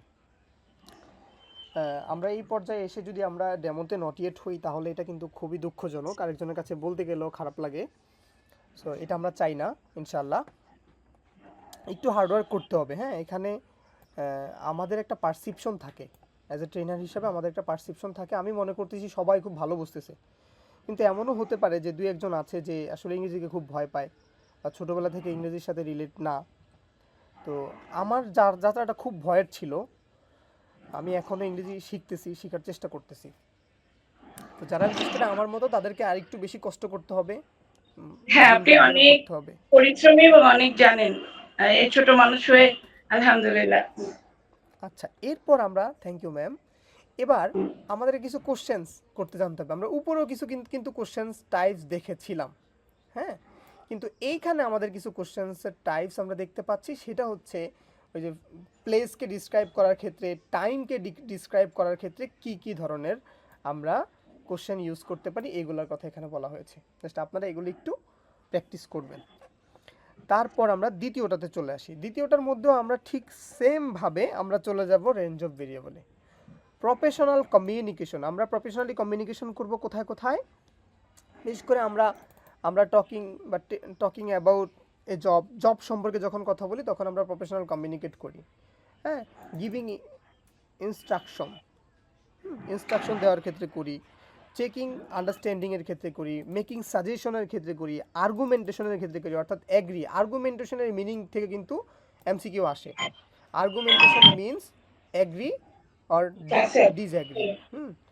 আচ্ছা, তো এইখানে যে নয়টা টাইপস আছে, এই টাইপসগুলো একটু মনে রাখার চেষ্টা করতে হবে। হ্যাঁ, এবার আমরা শিখব যে আমরা কোন ইউনিটে আছে একটু দেখাই। Communicate in the work place, আমরা কাজের ক্ষেত্রে, অফিসে কাজ করার ক্ষেত্রে আমরা ইনস্ট্রাকশন দিব।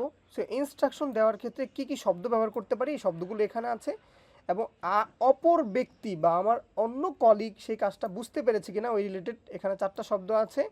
সাজেশনের ক্ষেত্রে এখানে 7টা শব্দ আছে। কোনো ধরনের এগ্রি অর ডিসএগ্রি বোঝাতে হলে 7টা শব্দ আছে। কোলাবোরেশন হইতে হলে এখানে 3টা আছে। তারপর দেখেন ডিসকাসিং অ্যাডভান্টেজ এন্ড ডিসঅ্যাডভান্টেজেস, এই রিলেটেড কোনো কথা বলতে চাইলে আপনার এই 4 ধরনের কথা বলতে হবে। তারপরে অ্যাপোলজি মানে হচ্ছে যে আপনি কোনো একটা ভুলের কারণে সরি বলা। স্যার, আমার একটা প্রশ্ন এসেছিল, যেটা what is Y professional communication needed or important. এইটা কিন্তু প্রত্যেকটা ইংলিশ ফর ওয়ার্ক লেভেল 2-তে প্রশ্নটা কমন। তা আপনারা লিখতে পারেন, professional communication is needed to communicate clearly, politely and effectively in the workplace. It helps কি করে build good relationship with colleague and customer, reduce misunderstanding, improve teamwork, solve problem and increases productivity. it also created a positive and professional work environment. আপনাদের কিন্তু এটা আসবেই, এই টাইপের প্রশ্ন একটা করে, প্রফেশনাল কমিউনিকেশন কর্মক্ষেত্রে কেন প্রয়োজন? আপনারা উত্তরটা স্পষ্ট করে বলবেন কাইন্ডলি। স্পষ্ট কার্যকরভাবে যোগাযোগ করার জন্য প্রয়োজন, তারপরে ভদ্র পেশাদার আচরণ বজায় রাখার জন্য প্রয়োজন, সহকর্মী, কাস্টমার কিংবা ঊর্ধ্বতন কর্মকর্তা যারা আছেন তাদের সঙ্গে একটা গুড রিলেশন বিল্ড আপের জন্য প্রয়োজন, মিস আন্ডারস্ট্যান্ডিং যাতে না থাকে সেটা রিডিউস করার জন্য প্রয়োজন, এই টিম ওয়ার্ক ইমপ্রুভ করার জন্য প্রয়োজন।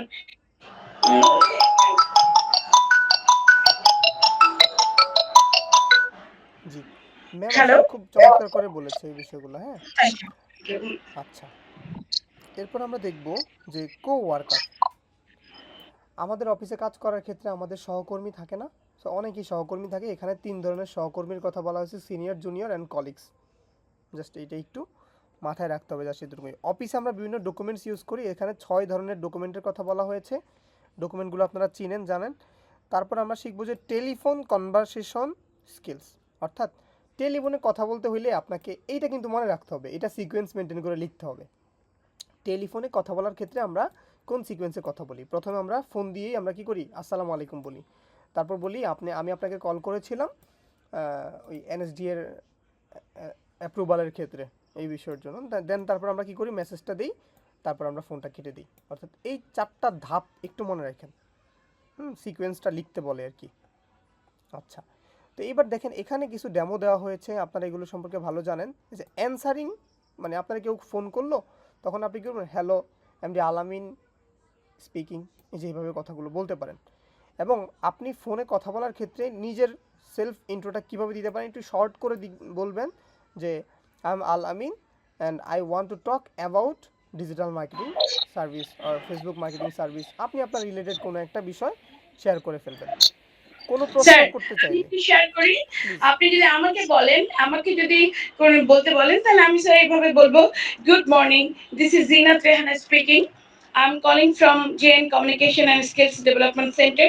তাহলে প্রথমে আমি গ্রিটিংস করলাম, এরপরে ইন্ট্রোডিউস করলাম আমার সম্পর্কে, এরপরে আমি বললাম may I speak to mister আলামিন প্লিজ, অথবা could I speak to the trainer and assessor Mr. Alamin, I'm calling to confirm your assessment, এই টাইপের। মানে কি কারণে আমি প্রথমে গ্রিটিংস দিলাম, পরে ইন্ট্রোডিউস করলাম নিজেকে, then ask for the person, তারপরে স্টেট দ্য পারপাস, তারপরে exchange information, finally confirm the information, তারপরে closing should be better way. Thank you for your time, have a nice day, good bye. তো greetings এর ক্ষেত্রে ক্লোজিংটা অবশ্যই সুন্দরভাবে হতে হবে। যখন আপনাদের ডেমো নেবে, এই কটা পয়েন্টের উপরে অনেক বেশি খেয়াল করতে হবে যে আপনি প্রপারলি গ্রিটিংসটা বলতে পেরেছেন কিনা, ক্লোজিংটা প্রপারলি বলতে পেরেছেন কিনা। Thank you.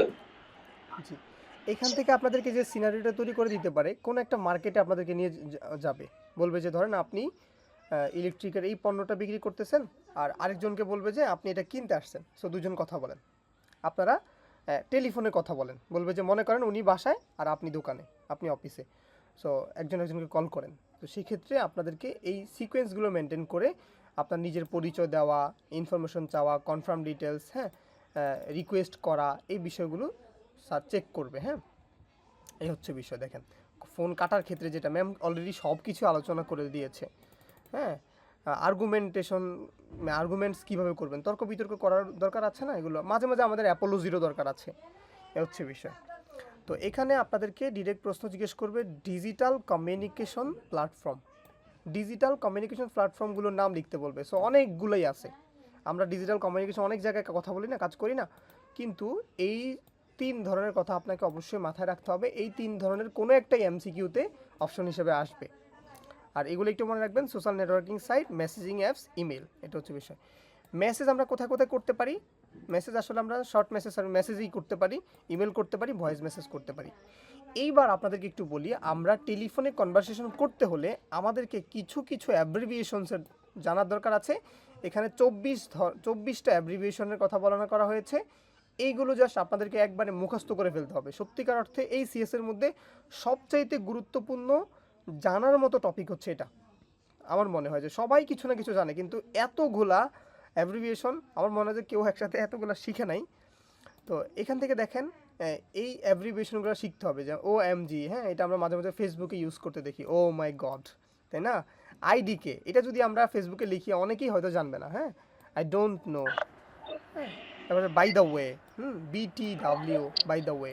তো এই ধরনের শর্ট ফর্মগুলো যদি আমরা আসলে আমাদের মেসেজিংয়ের ক্ষেত্রে বা টেলিফোনের যে মেসেজ করি আমরা, মেসেজিংয়ের ক্ষেত্রে যদি ইউজ করি আর অপর প্রান্তের মানুষ যদি বুঝে, তাহলে আমাদের আসলে কথাবার্তা বলাগুলো আরও ইজি হয়, আমরা আরও একটু আমরা সহজে আমরা বলতে পারি। নরমালি দুটো তিনটা অনেক বেশি ইউজ করি, যেমন FYI ফর ইউর ইনফরমেশন।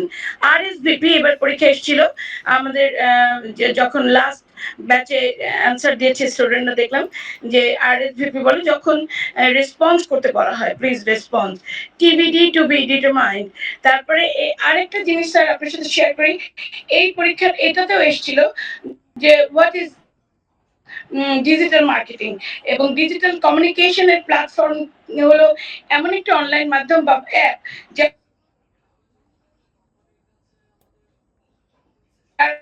আদান প্রদান করা হয়।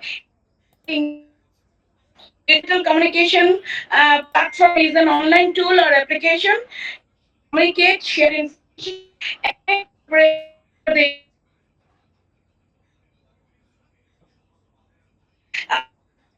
application for example,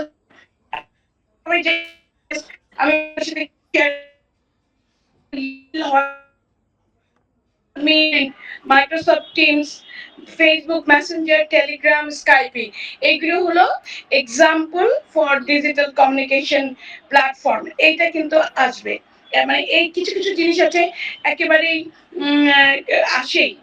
কেন ব্যবহার করা হয় সেটা তো বললামই। প্ল্যাটফর্ম আর online tools use to communicate, share information, and conduct meeting also collaborate with colleagues and clients efficiently. এই দুটো জিনিস চমৎকার করে বলতে জানতে হবে। সবাই জানলেও বলার সময় হয়তো গুছিয়ে বলতে পারি না আমরা। Madam, thank you. Madam, Yes.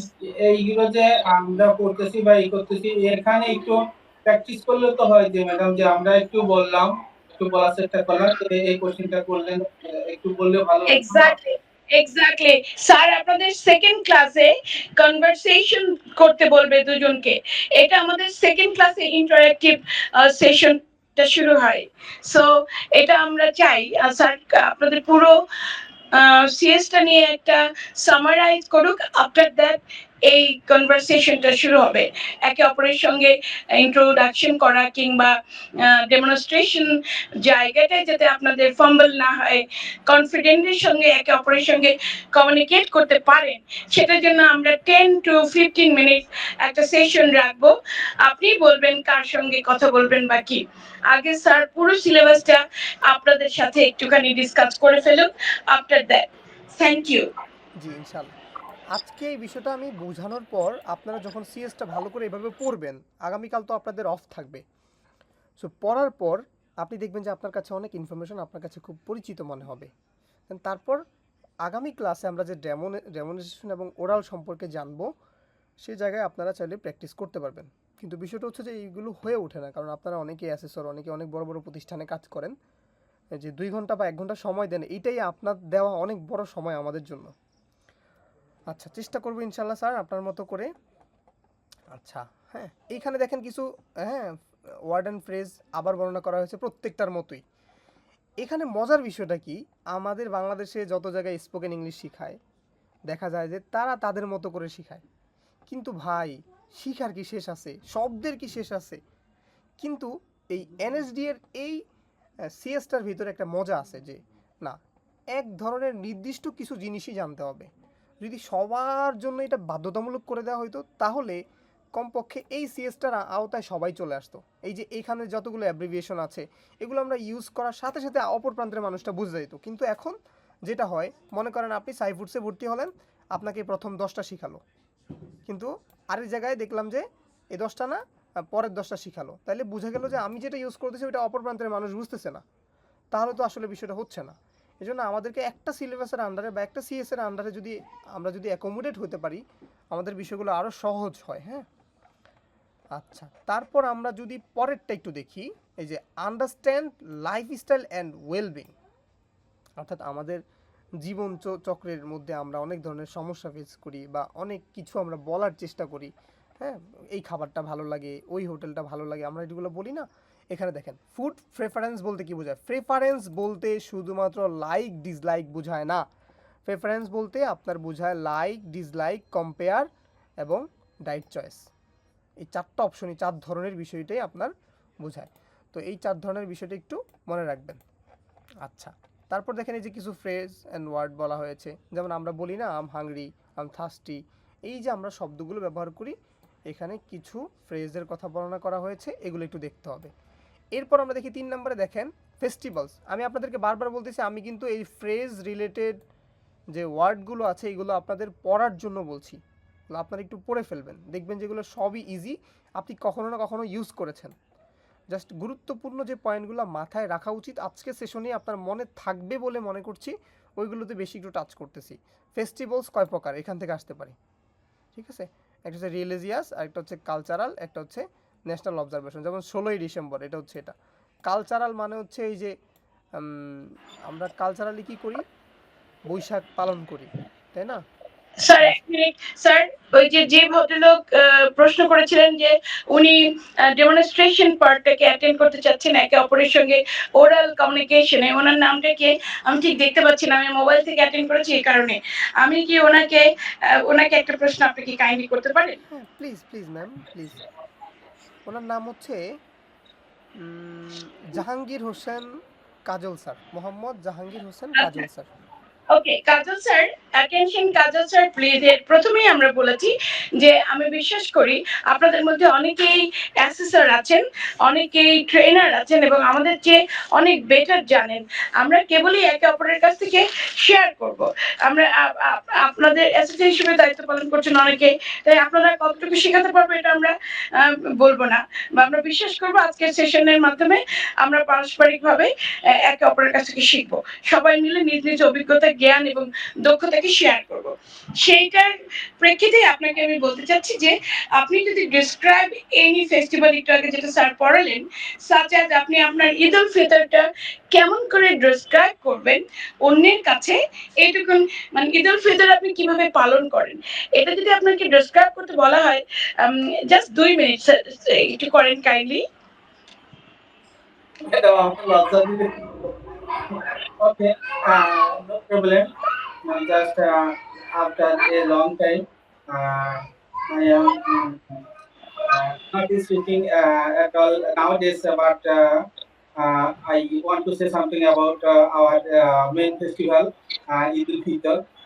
We know that Eid al-Fitr is one of the most and greatest in our Bangladesh for the Muslim. We observe these days very happily. At the beginning of the day, we take a shower, and then we are ready for our days, new days. We wear new days, and then we go to the Eidgah, and after then we back to our home and eat different types of delicious foods such as different type of shemai and thank you very much sir, আপনি almost প্রত্যেকটা জিনিসেই এখানে share করেছেন। এইরকম করে বলতে পারলেই একেবারে টু দ্য পয়েন্ট করতেই হবে তা না, আপনি অলরেডি টাচ করেছেন যে Eid ul Fitr is one of the biggest festival in our Bangladesh, এটা আপনি বলেছেন। আবার আপনি এটাও বলেছেন it is celebrated by Muslim after the holy month of Ramadan. আপনি যেই সেন্টেন্সটা বলেছেন এটাতে এটাই বোঝায়। অন দিস ডে আপনি কি কি করেন সেটা বলেছেন, যে পিপল কি করে, offer Eid prayers, wear new cloth, visit relatives and friends and share delicious food. আপনি ফুড কি করেন সেটাও এক্সপ্লেন করেছেন। They also help the poor by giving জাকাতুল জাকাত, it is us, এটা আপনি অ্যাড করতে পারেন যে it teaches us love, kindness, unity and gratitude. It is a joyful and memorable vacation for everyone. এই যে আরেকটু এক্সপ্লেইন করলে অ্যাসেসর আরো বেশি খুশি হয়ে যাবেন। থ্যাংক ইউ, খুব সুন্দর হয়েছে। আই বিলিভ এরকম নেক্সট ডে আমরা বিভিন্ন যে জিনিসগুলোতে কমনলি ডেমনস্ট্রেশনের সময় জিজ্ঞেস করে সেইগুলো আমরা একটা 15 মিনিটের সেশন থাকবে, সবাই কাইন্ডলি প্রিপেয়ার থাকবেন। থ্যাংক ইউ স্যার, কন্টিনিউ করেন। Thank you Kajal sir, Jahangir sir, আপনি খুবই ভালো করেছেন, আপনি কম্পিটেন্ট, হ্যাঁ আমি এটা ধারণা করে নিচ্ছি, প্লাস আপনার প্রতি আমার বিশ্বাস আছে স্যার। লজ্জা দিবেন না স্যার, আমি কিন্তু আসলে এখানে আমি প্রত্যেকে কম্পিটেন্ট হবে, 10 জনেই পাস করবে, আই বিলিভ, ইনশাআল্লাহ। ইনশাআল্লাহ। ওকে। আচ্ছা, এরপর দেখেন স্যাররা ম্যামরা, এরপর দেখেন আমরা যেটা পড়ছিলাম এই যে আন্ডারস্ট্যান্ডিং লাইফস্টাইল অ্যান্ড ওয়েলবিং, এটা বোঝার ক্ষেত্রে কিছু ওয়ার্ড অ্যান্ড ফ্রেজ দেখতে হবে। এই ওয়ার্ড অ্যান্ড ফ্রেজগুলো এখানে বর্ণনা করা আছে, এগুলো একটু আপনাদেরকে দেখতে হবে। এইবার দেখেন আমরা বিভিন্ন ধরনের কালচারের সাথে জড়িত না?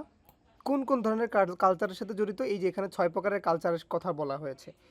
হঠাৎ করে আপনাকে বলে দিবে যে আপনি এই মিউজিক নিয়ে একটু বলেন, আপনার দেশের মিউজিক নিয়ে একটু বলেন, এইভাবে আপনাকে কিছু জিজ্ঞেস করবে, লিটারেচার নিয়ে একটু বলেন, এভাবে বলবে। এই ওয়ার্ড অ্যান্ড ফ্রেজগুলো আপনারা একটু পড়বেন, হ্যাঁ এগুলো খুবই গুরুত্বপূর্ণ। এই ওয়ার্ড অ্যান্ড ফ্রেজগুলো আমরা আমাদের দৈনন্দিন জীবনে ইউজ করার চেষ্টা করব, এই হচ্ছে বিষয়। তারপরেরটা আমরা একটু দেখি। তারপরেটা আমরা দেখছি identify challenges in daily life. আমরা আমাদের ডেইলি লাইফে বিভিন্ন চ্যালেঞ্জ পাই না? আমাদের ওই যে বাতি নষ্ট হয়ে যায়, আমাদের পাইপটা লিক হয়ে যায়, আমাদের ঘরের বিভিন্ন সমস্যা হয়, আমাদের ঘরে কী ধরনের সমস্যা হয় সেটা আমরা শিখব, আমাদের অফিসে কী ধরনের সমস্যা হয়, এই সমস্যার সমাধানে বা এই সমস্যা হলে কীভাবে কথা বলতে হয়, এইগুলো নিয়ে একটু দেখি। দেখেন কমন হাউস হোল্ড প্রবলেম, আমাদের ঘরে কমনলি কী কী হয় দেখেন, accommodation, utility, appliance malfunctioning, plumbing, housekeeping, এই ধরনের সমস্যাগুলো কিন্তু হয়। এই সমস্যাগুলোকে ডিসক্রাইব করতে জানতে হবে, ঠিক আছে? আচ্ছা, এরপর দেখেন কমন কনফ্লিক্ট ইন ওয়ার্কপ্লেস। এই প্রশ্নটা খুব বেশি আসে যে আমাদের অফিসে সাধারণত কোন কোন ধরনের কনফ্লিক্টগুলো তৈরি হয়। 1 নাম্বার বলি যে স্যালারি দিতে চায় না এটা হচ্ছে কি এই যে পেমেন্ট ইস্যু হয়। তারপর দেখেন ওয়ার্কলোড, অনেক কাজের চাপ হয়ে যায়, টাইম ম্যানেজমেন্টের সমস্যা হয়, হ্যাঁ টিম অ্যান্ড রিলেশনশিপ ইস্যু নিয়ে অনেক সমস্যা হয়। পেমেন্ট ইস্যু নিয়ে তো হয়ই বললাম, কেরিয়ার গ্রোথ ইস্যু নিয়ে হয়, তারপরে গ্রেসিভনেস এই সম্পর্কে, হ্যাঁ তারপরে দেখেন হ্যারাসমেন্ট, বুলিং এই ধরনের সমস্যাগুলো আমরা ফেস করি। এবং এই সমস্যাগুলো থেকে উদ্ধারের জন্য বা এই সমস্যাগুলোকে ডিসক্রাইব করার জন্য কিছু ফ্রেজ অ্যান্ড ওয়ার্ডের কথা বলা হয়েছে, এগুলো একটু দেখতে হবে। আপনারা একটু ওয়ার্ড ফ্রেজগুলো আপনি একটু দেখে ফেলবেন, হ্যাঁ এবার দেখেন। জি please Sir, please don't mind if you share just 1 or 2 sentences. What is the bullying? Bullying sir ওই যে ধরেন আপনি নারীদেরকে ইপটিজিং করা, হ্যাঁ তারপর ধরেন এমন একটা উদাহরণ তুলে ধরলাম যেখানে ছেলেদেরকে কষ্ট দেওয়া হলো, এই বিষয়গুলো, হ্যাঁ বা ছেলেরা মেয়েদের সাথে ট্রিট করতেছে, এরকম বিষয়গুলোকে এখানে বোঝানো হয় আর কি। আচ্ছা, এরপর একটু দেখেন আপনারা প্লিজ এই যে কমন ইন্টারভিউ কোশ্চেন। আমরা ইন্টারভিউ দিতে স্যার আমি একটু বুলিং নিয়ে এক্সপ্লেইন করব। হ্যাঁ প্লিজ স্যার। ম্যাম আমি সরি, আমার মোবাইলে চার্জ চলে গেছে, তো আমি মাঝে মাঝে শুনতে পাচ্ছি। আসলে ইচ্ছাকৃতভাবে বারবার কাউকে ভয় দেখানো, অপমান করা, হয়রানি করা, হুমকি দেয়া, শারীরিক কিংবা মানসিকভাবে কষ্ট দেওয়া, বোথ সাইড, এইটা অ্যাকচুয়ালি বুলিং। যে কাউকে নিয়ে আপনি অফিসে একজন নতুন জয়েন করলেন, তাকে বুলিং করতে শুরু করলেন, সে হয়তো প্রথম দিন কাজ বোঝে নাই, কম্পিউটার ইউজ করা হয়তো প্রথমে তার জন্য একটু হলো, এক্ষেত্রে হাসাহাসি শুরু করলেন, এইটাকে বুলিং বলে। The bullying is repeatedly unwanted behavior that hurts তারপরে humiliated another persons. এই জাস্ট অন্য আরেকজনকে হিউমিলেট করলেন, হার্ট করলেন আপনার বিহেভিয়ার দিয়ে। ওয়ার্ক প্লেসে বুলিং হয়, তারপরে বিভিন্ন জায়গায়ও বুলিং হয় অ্যাকচুয়ালি। এই শব্দটা কিন্তু জিজ্ঞেস করে what is bullying. Thank you আপনাকে। Bullying means repeatedly hurting, threatening and humiliating someone physically, verbally, socially or online. it is definitely unacceptable এবং should be reported এই লাইনটাও লিখে দেওয়া যায় যে should be unacceptable এবং reported. Thank you sir. চমৎকার। Madam, G. madam, is how can we say what is the difference between harassment and bullying? Harassment and bullying actually almost কাছাকাছি একটা জিনিস, কারণ হলো হ্যারাসমেন্ট যে করে সেটাই কিন্তু বুলিংই। তো ধরেন আপনি একটা ব্যাপারে জানলেন যে এইটা নেগেটিভ, কিন্তু উনি জেনেও ইচ্ছা করে ওই তাকে হ্যারাস করছে বিষয়টাকে নিয়ে, সাচ অ্যাজ আপনি জানেন যে এটা ওকে, তারপরে আপনি আলামিন স্যারকে unnecessary বলছেন না দিস ইজ নট পারফেক্ট ঠিক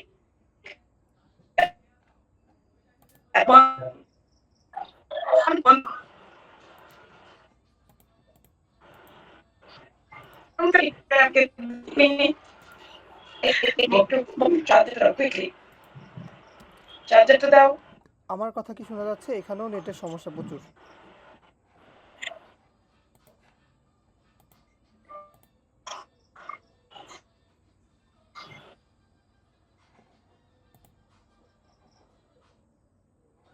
আচ্ছা স্যার বুঝতে দেখতে পারছেন পাচ্ছেন? কিনা? জি এখন বুলিং বারবার কাউকে ভয় দেখানো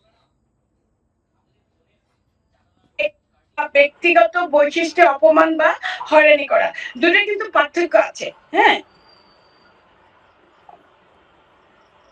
আচ্ছা এই যে আমরা গুগল এই করলাম এখানে হ্যারাসমেন্ট হতে অ্যান্সারটা পারে দেখতে পাচ্ছি। সেক্সুয়াল হ্যারাসমেন্ট, তারপরে ধর্ম নিয়ে হ্যারাসমেন্ট।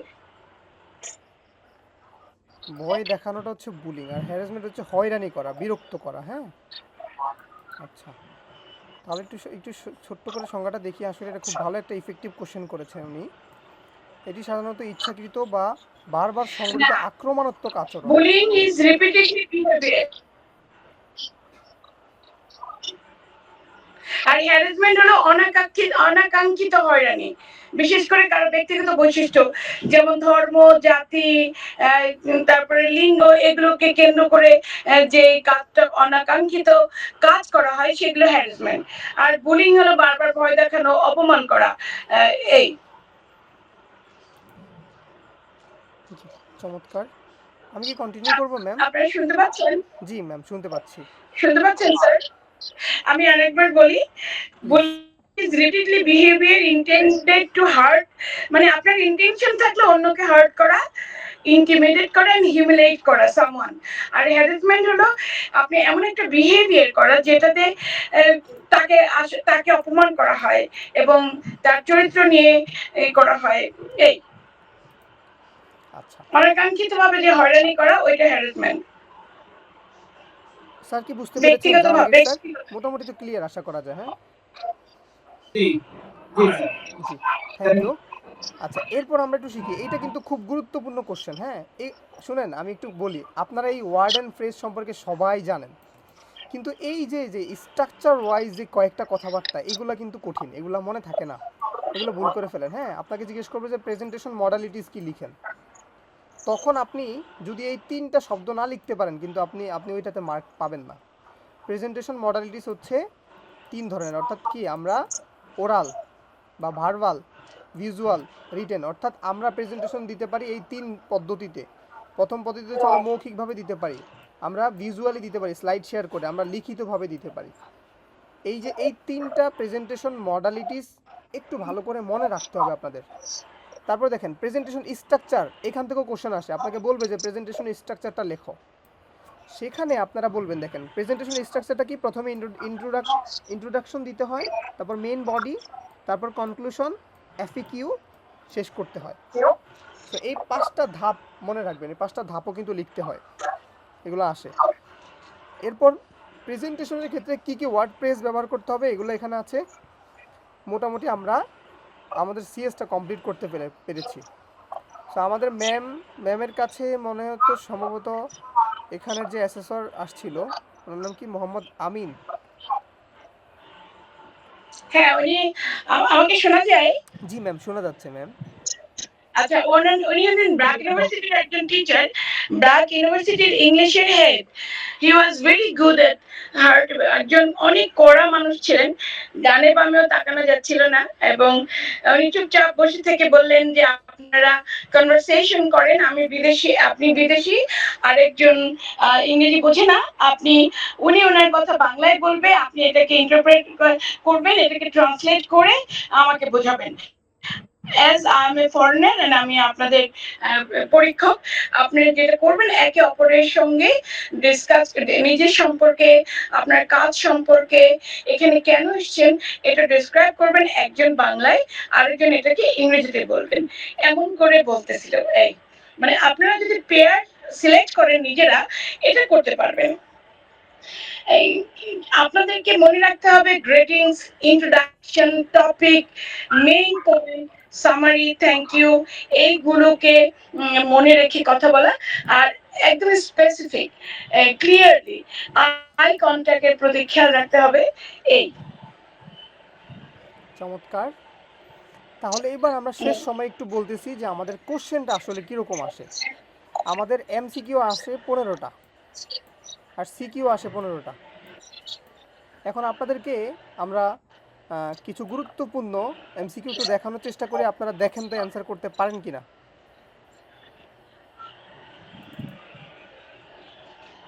পিডিএফ, আচ্ছা 1 2 3 সবগুলোই চালু করে ফেলি।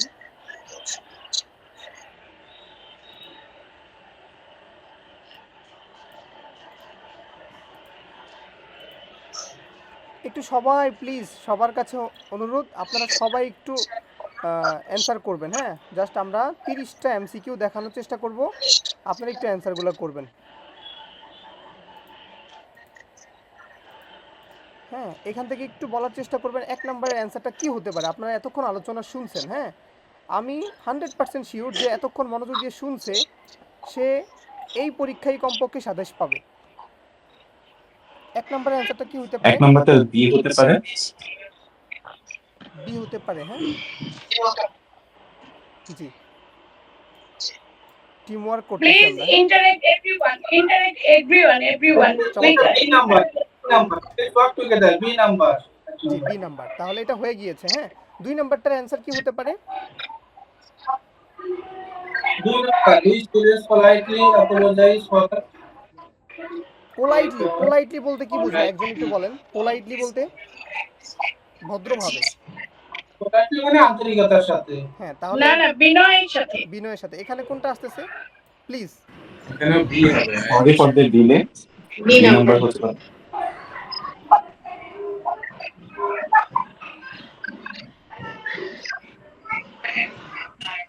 আমার কথা আমার তো বি নাম্বার হতে পারে। এ নাম্বার হবে মনে হয়। অ্যাপোলজি। Yes, প্লিজ অ্যাপোলজিস কিন্তু বলা আছে। অ্যাপোলজি মানে কিন্তু সরি বলা। অ্যাপোলজাইজ, ক্ষমা চাবেন কিভাবে বলেন? সরি ফর দ্য ডিলে হবে। এটা বি, তারপরে এটা হচ্ছে ডি, তাই না? 3 নাম্বারটা কি হতে পারে? Mainly use English communication. আচ্ছা, আরেকটু বড় করতেছি প্লিজ, করতেছি। আচ্ছা, তাহলে এটা আবার কেটে দিতে হচ্ছে। আমার এটাও কেটে দিতে হচ্ছে। It mainly uses communication for making certain solve an issue or difficulty. B number হতে পারে। The best solution is to talk to her. Yes. এই যে ম্যাম একটা কোশ্চেন বলেছিল, কিন্তু ম্যাম বলেছিল যে প্রিপোজিশন ব্যবহার করতে জানতে হয়, এটা সেখান থেকে আসছে। এই 4 নাম্বারটার অ্যান্সার করেন, ওইটার অ্যান্সার হয়ে গিয়েছে। হ্যাঁ, শায়েক স্যার বলে দিয়েছে 4 নাম্বারটা। এটা কি হবে বলেন? But, because, so or yet, এটার মধ্যে কোনটা হবে ফ্রেজ? এখানে সো হবে। Exactly, so we stayed at home. Yes. 5 নাম্বারটা কি হতে পারে? সবাই শেয়ার করেন, আমি একটু বলি। সবাই শেয়ার করলে বিষয়টা হবে কি, আপনি ভুল বললে আমরা আপনাকে ফিডব্যাক দিব যে আপনার একটু পড়া উচিত। 5 নাম্বারটা Exactly. We encourage everyone to participate actively and share your ideas, please. তাতে আমাদের ক্লাস আরো প্রাণবন্ত হবে। Don't hesitate kindly to ask question and share your opinion. আমাদের অনেক ভুল হতেই পারে, তো সেই কারণেই বললাম kindly don't hesitate to ask questions or share your opinion, and please interact. আপনারা যদি প্রপারলি পার্টিসিপেট করেন অ্যাক্টিভলি, তাহলে এই ডিসকাশন অনেক মজার হয়, ভালো লাগা হয়, মনোটোনাস লাগে না। সেই কারণে feel free to interact throughout the session kindly. Thank you. এটা জি হতে পারে, can you tell me about your G জি জি হতে পারে। কারণটা কি? এটা সময় বি হবে, can tell me about your G হবে। হ্যাঁ, এই যে ক্যান্ডিডেটের পার্সোনাল ব্যাকগ্রাউন্ড জানতে চাওয়া হয়েছে। আচ্ছা 6 নাম্বারটা কি হবে? 6 নম্বরটা হচ্ছে duration and period. How long, তাই না? ইয়েস। এটা এ হতে পারে ডিউরেশন এন্ড পিরিয়ডস। ইয়েস। 7 নাম্বারটা কি হতে পারে? Polite phrase.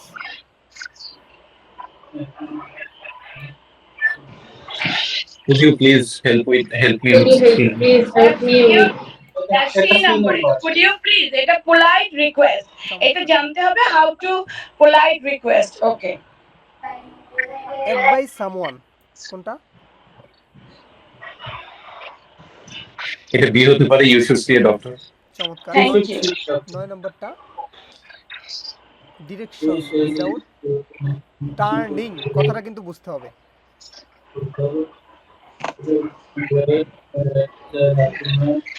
বি নাম্বারটা গো straight. Go straight. Thank you. এটা অনেকে ভুল করে ফেলে, হ্যাঁ এটা হ্যাঁ, turn right বলে। কিন্তু এখানে বলা হয়েছে উইদাউট টার্নিং, ঘোরা ছাড়া।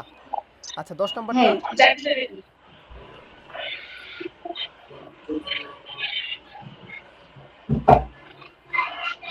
Clear instruction. Clear instruction দিতে বলেছে প্রফেশনাল বি নাম্বারটা হতে পারে ফলো দিস স্টেপস। চমৎকার। Absolutely right. হ্যাঁ, প্রশ্নটা একটু বুঝেন সবাই কাইন্ডলি। আপনি অনেক ভালো পেরেছেন, কিন্তু এই যে এখানে একটা আছে না যে ক্লিয়ার ইনস্ট্রাকশন। হ্যাঁ, ওকে। এই প্লিজ রেসপন্ড, এটা কিন্তু ম্যাম বলেছিল, এটা আসছে, এইটা এই পরীক্ষায় আসছে। কি নাম্বার? আরএসভিপি মনে হয় ছিল এটা না বলেছিল। RSB. Thank you. Please Thank you. তারপরে এটা ফাইনাল স্টেপ। ফাইনাল স্টেপ আমরা কি বলি সিকোয়েন্সিং এর ক্ষেত্রে? ফাইনালি ফাইনালি, সহজ। তারপরে 13 নম্বর Finally. কি বলি? Which digital communication platform mainly use for formal official English communication. Email. অফিসে আমরা ইমেল ব্যবহার করি। চমৎকার। মেল। ইমেলের মাধ্যমে। 14 নম্বরে science category is mainly defined for maintaining hygiene and safety at work. তাহলে কোনটা আসছে Pause. বলুন তো? ওই যে বলছিলাম অকুপেশনাল সেফটি চারটা বিষয় মনে রাখতে বলছিলাম, তাই না? চলতেছে না? খুব চমৎকার না? আচ্ছা এরপর আমরা আবার সিকিউতে আসবো। আমরা আরেকটা এমসিকিউ দেখাই আপনাদেরকে। বলতেছি এগুলো কিন্তু খুব গুরুত্বপূর্ণ। হ্যাঁ, একবারে আল্লাহ যদি চায় হুবহু 30টা চলে আসতে পারে। স্যার এইগুলো আমাদের দিয়ে দিয়েন স্যার। হ্যাঁ, এগুলো আমরা নিয়ে দিব। আমরা এগুলো নিয়ে হচ্ছে এই কারেকশন করব আর একটু করব। এখন তো অনেক দ্রুত অনেকটা দেখা যাচ্ছে বলতেই হয়ে যাচ্ছে। আচ্ছা এবার এটা একটু দেখি আমরা। Emergency procedures. আর্থকুয়েকের জন্য যেহেতু বলছে আর্থকুয়েক রেসপন্স হবে। চমৎকার। হ্যাঁ, হয়ে গেছে। তাহলে স্যার পড়লেই পেরে যাচ্ছে, মাশাআল্লাহ। আমরা চাই এরকম। হ্যাঁ,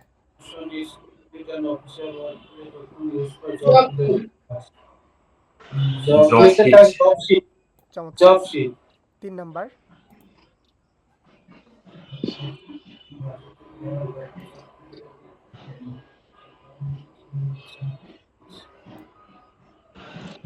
clarify duties and activity. Number D. চমৎকার। ডি নাম্বার 4 নাম্বারটা তাইলে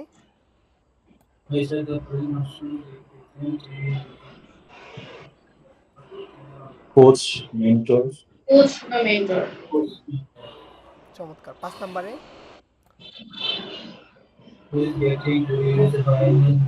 হ্যালো। হ্যালো। চমৎকার। খুব সহজ সহজ প্রশ্ন আছে, তাই না? খুব হাসি আসে।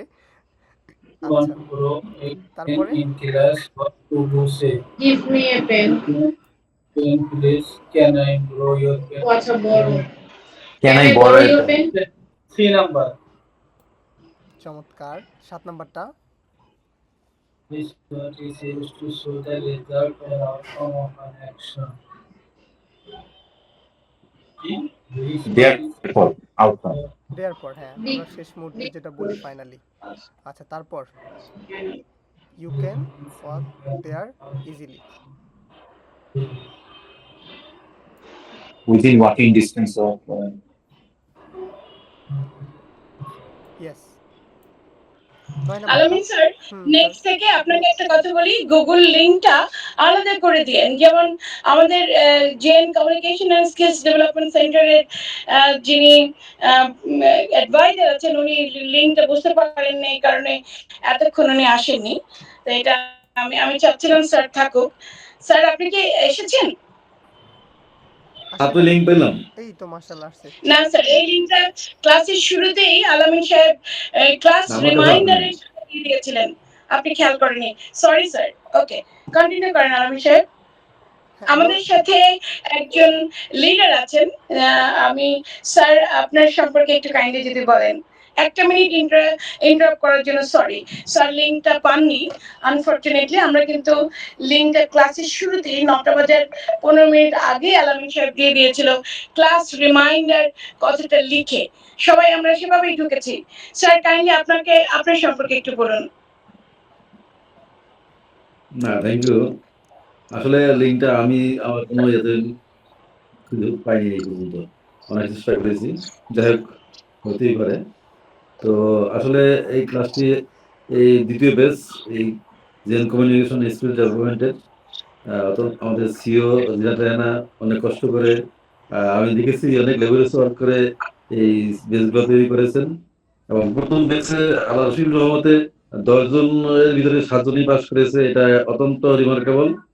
তা আমার বিশ্বাস যে এই ব্যাচেও যে 70% গিয়েছিল প্রথম, আমি আশা করি যে অন্তত 100% না হলেও 90% পাস করে, তবে 100%ই আমি আশা করি। তা আমার আশা যে আপনারা সবাই ভালো করবেন। আমি এই এই প্রতিষ্ঠানের সবসময় সাফল্য কামনা করি এবং আমি বিশ্বাস করি যে এখানে প্রতি সপ্তাহে একটি বেস পরীক্ষা দিবে, এই ধরনের সময় খুব শীঘ্রই আসবে ইনশাল্লাহ। সকলকে ধন্যবাদ। Thank you so much, sir, for your excellent inspirational word. Thank you, sir, আমাদের সাথে থাকার জন্য। আচ্ছা, আলম স্যার আপনি কন্টিনিউ করুন কাইন্ডলি। Thank you. জি স্যারকে আমার পক্ষ থেকে এবং আমাদের সকলের পক্ষ থেকে আবারও শুভেচ্ছা এবং অভিনন্দন জানাচ্ছি। আচ্ছা এবার একটু আমরা এটা একটু দেখি হ্যাঁ প্লিজ। আমরা কয় নাম্বার পর্যন্ত গিয়েছিলাম? এটা 9 নাম্বারটা একটু দেখেন তো স্যার প্লিজ, সবাই একটু অ্যান্সার করার চেষ্টা করেন। Supports team work at work. 2 নাম্বারটা হবে it is used for official 9D, let's work together on this. Yes. আচ্ছা স্যার মনে হয় 10 নাম্বারটা পড়ে ফেলছে। মাশাআল্লাহ। 10 এর 2 email usually more formal than a short message. এটা কোনটা? অফিসিয়াল ডকুমেন্ট হ্যাঁ। আচ্ছা 11 Used for নাম্বারটা। official communication. 11 নাম্বার। আসলে বিষয় হচ্ছে যে আমরা যদি অফলাইনে থাকতাম আমি অনেককে এখন আর বলতাম না হ্যাঁ, যে কারণ সবাই মানে যারা পারতেছে সবগুলোই পারতেছে। আচ্ছা তারপর 11 নাম্বারটা একটু বলেন। Which face willingness. B number. B number, I'm happy to help with that. চমৎকার। 12 নাম্বারের B আরেকটা কি হতে পারে? সিনেমা হলে দেখতেছেন। Cinema. Absolutely right. Thank you. আচ্ছা তারপরে 13 নাম্বারটা customer say I like spicy food. এটা কি ফুড প্রেফারেন্সের মধ্যে পড়ে না? Food preference, you are describing preference a বলতে food কিন্তু preference. বুঝিয়েছিলাম হ্যাঁ, লাইক ডিসলাইক এন্ড এগুলা সবগুলো আসে। Yes, আচ্ছা তারপর দেখেন what are job responsibilities. What are your job responsibilities information trying to know. Duties এবং টাস্ক সম্পর্কে জানতে চাচ্ছি। জি। it is না, a task. Duties and tasks. চমৎকার। 15 নাম্বারটা অফ ইউর প্রেজেন্টেশন বিগিনিং আমরা কি বলি? Let's start with এটা হবে। Let's start with. That's it. চমৎকার। আচ্ছা এবার আপনাদেরকে একটু বলি হ্যাঁ, এই প্রশ্নগুলো খুব সহজ মনে হচ্ছে না? খুব সহজ মনে হচ্ছে, কিন্তু যদি কঠিন করতে চায় জাস্ট শুধুমাত্র আমি আপনাদেরকে দেখাই, শুধুমাত্র এই কোশ্চেনটা ধরে আমি যদি একটা এআইকে বলি যে তুমি এই কোশ্চেনটাকে একটু কঠিন করে দাও, যেখানে 4টাই উত্তর মনে হবে কিন্তু এক্স্যাক্টলি অ্যান্সার হবে একটা, তখন দেখবেন যে ভাই সবগুলো সেম অ্যান্সার মনে হয়। মানে বর্তমানে যারা কোশ্চেন মেক করতেছে অবশ্যই তারা অ্যাডভান্স হয়ে গিয়েছে, এআই সম্পর্কে খুব ভালো জানে, আমার মতো শাহেদ আহমেদ স্যারের মতো। তো এই রকম করে সিভিটি এর কোশ্চেনগুলো চেঞ্জ হচ্ছে। সো ইংলিশে এখন পর্যন্ত খুব একটা কঠিন হয়ে আসে নাই, কিন্তু যদিও আসে তাহলে আপনাদের প্রতি অনুরোধ থাকবে আপনারা এই এমসিকিউগুলোর অ্যান্সার করার ক্ষেত্রে একটু চিন্তা করবেন, প্লিজ একটু চিন্তা করবেন। এই যে এখন তো দেখে এই যে অ্যাপোলজি দেখছেন আর সরি কোথায় আছে ওটা দেখে মেরে দিলেন, ফুড প্রেফারেন্স মানে লাইক ডিসলাইক দেখছেন আর মেরে দিলেন, এইভাবে যেন না হয়। আপনারা একটু পুরোটা পড়বেন, পড়ে দেখবেন এখানে কোনো ধরনের ট্রিক্স ব্যবহার করা হয়েছে কিনা, কোনো ধরনের দুষ্টামি করার চেষ্টা করছে কিনা প্রশ্নকর্তা। এইভাবে বোঝার পর আপনারা করবেন, একেবারে 15-র মধ্যে 15 পাইতে হবে। আমি সবার কাছ থেকে আশা রাখি। আচ্ছা, এরপর আমি আর কয়েকটা আইএলটিএস কোশ্চেন, লিসেনিং এর জি স্যার, বলছি স্যার আইএলটিএস লিসেনিং এর মতো। হ্যাঁ একটু আটকায় দেয়, হ্যাঁ। আচ্ছা, এবার আমরা একটু এই যে কিছু কোশ্চেন একটু দেখেন তো স্যার প্লিজ। এখানে আমরা যে এই ধরনের প্রশ্নগুলো আসলে দেখছেন, অনেক বড় প্রশ্ন আসছে না শর্ট কোশ্চেন, এই 16 নম্বর কোশ্চেনের অ্যান্সারটা কি হতে পারে একটু বলবেন প্লিজ আপনারা, বাংলা ইংলিশ মিলিয়ে বলেন, অসুবিধা নেই।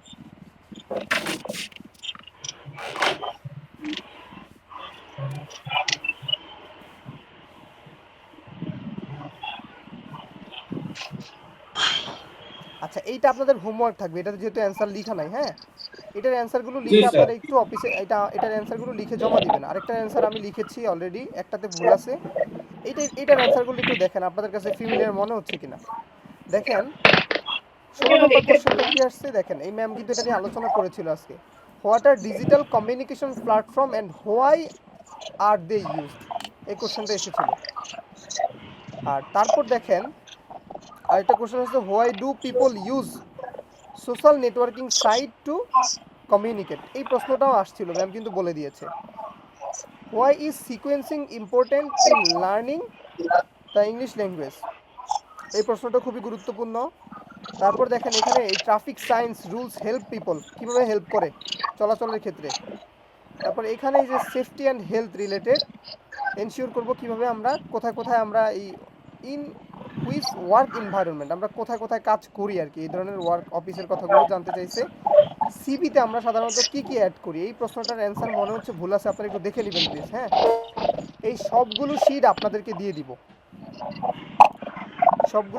দিব, এইখানে আমাদের আজকের ক্লাসের আমি যা বলার ছিল তা মোটামুটি শেষ। এখন ম্যাম আপনি কি আছেন ম্যাম? হ্যাঁ আছি। আচ্ছা, একটু সবাইকে রিকোয়েস্ট করবো আপনারা একটু মিউট করে ফেলবেন যাতে করে নয়েজ না আসে। আমি কি একটু শেয়ার করতে পারি প্লিজ?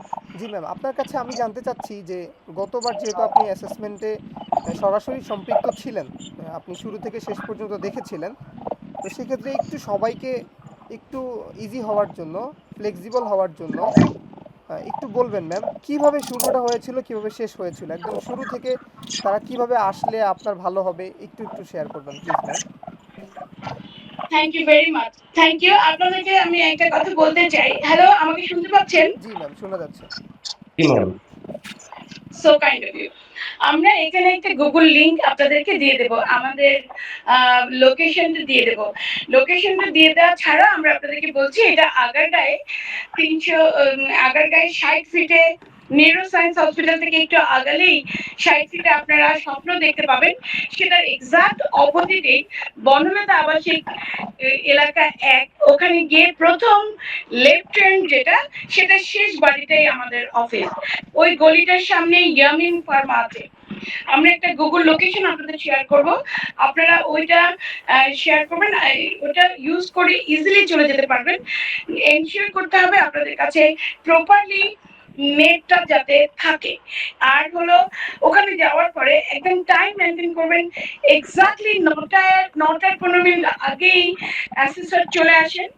অ্যাসেসর আসার পরে আগেই আপনারা পরিপাটিভাবে যে যেখান থেকে আসেন, ঢাকার বাইরে থেকেও যারা আসেন তারা যাতে আগের রাতে এসে প্রপারলি ঘুমাতে পারেন, পরিপাটি হয়ে আসতে পারেন, টাইমের মধ্যে পৌঁছাতে পারেন। মাত্র 10 জনেরই পরীক্ষা হবে আজকে।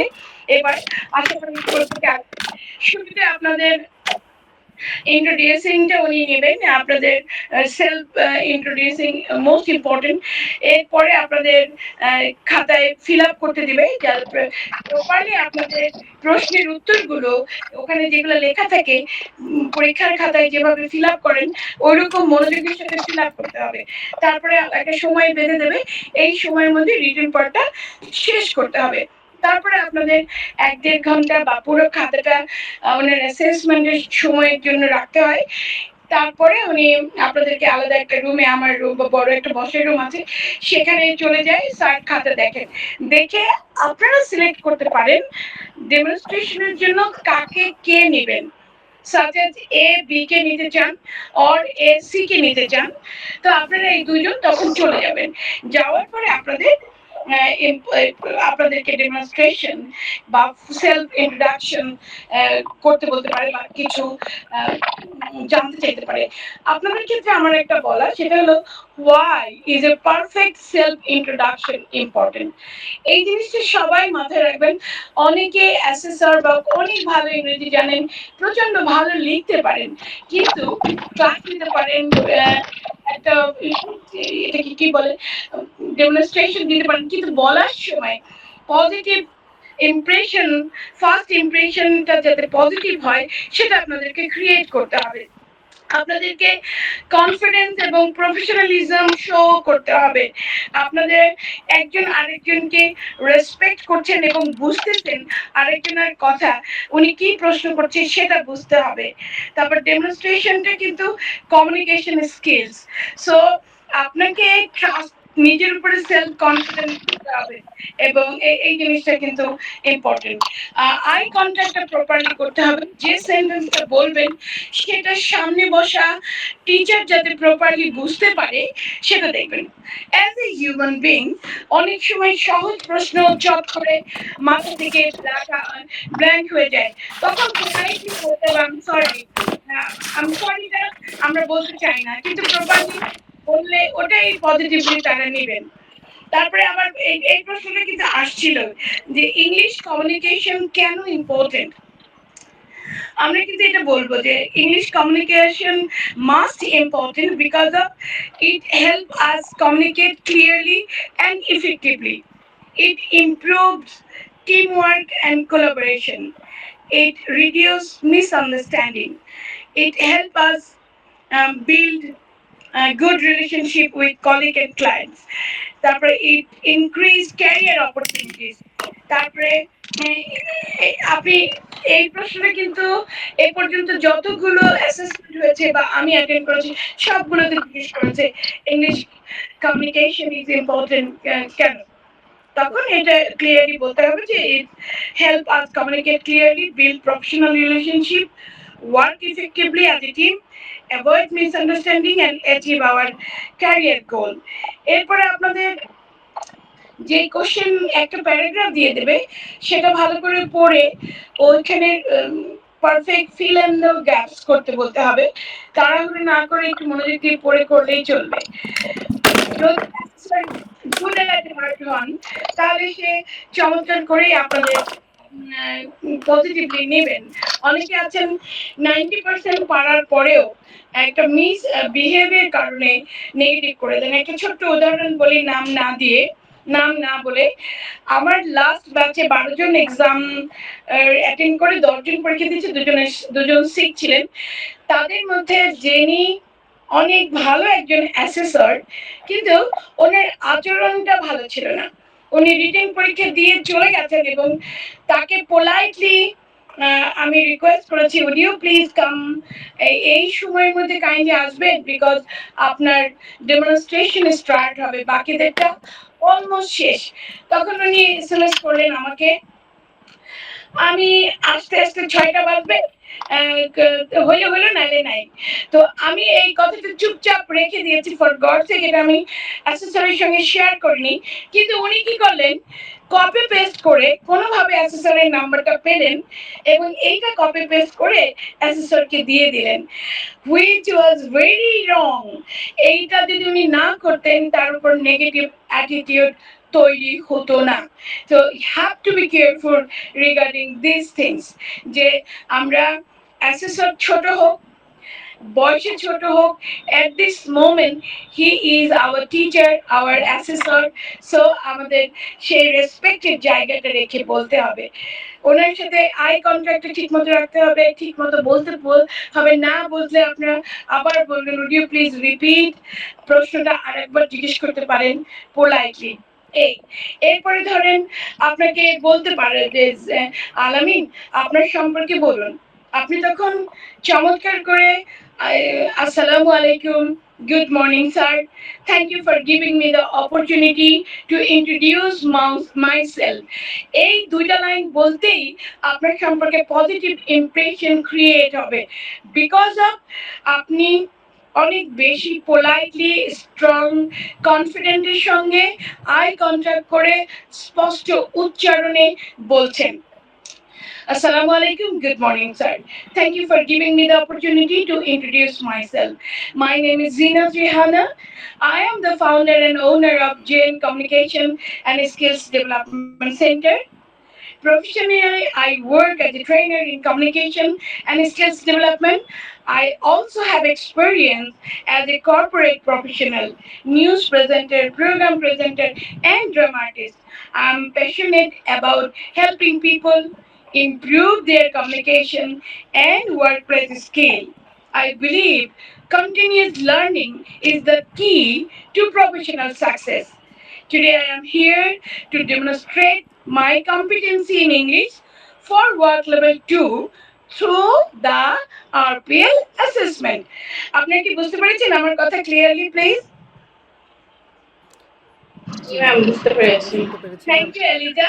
আমি ক্লিয়ারলি বলেছি আমার সম্পর্কে, আমি জিনাত, আমি এখানকার একজন জেন কমিউনিকেশনের ওনার, আমি এখানে কেন এসেছি, আমি কি কি করি, এবং শেষে আমি এটাও বলেছি today I am here to demonstrate my competency in English for work level 2 through the RPL assessment. এই কথাটুকু নেই, অ্যাসেসর অনেক বেশি খুশি হয়ে যাবে। It doesn't mean that যে আপনাকে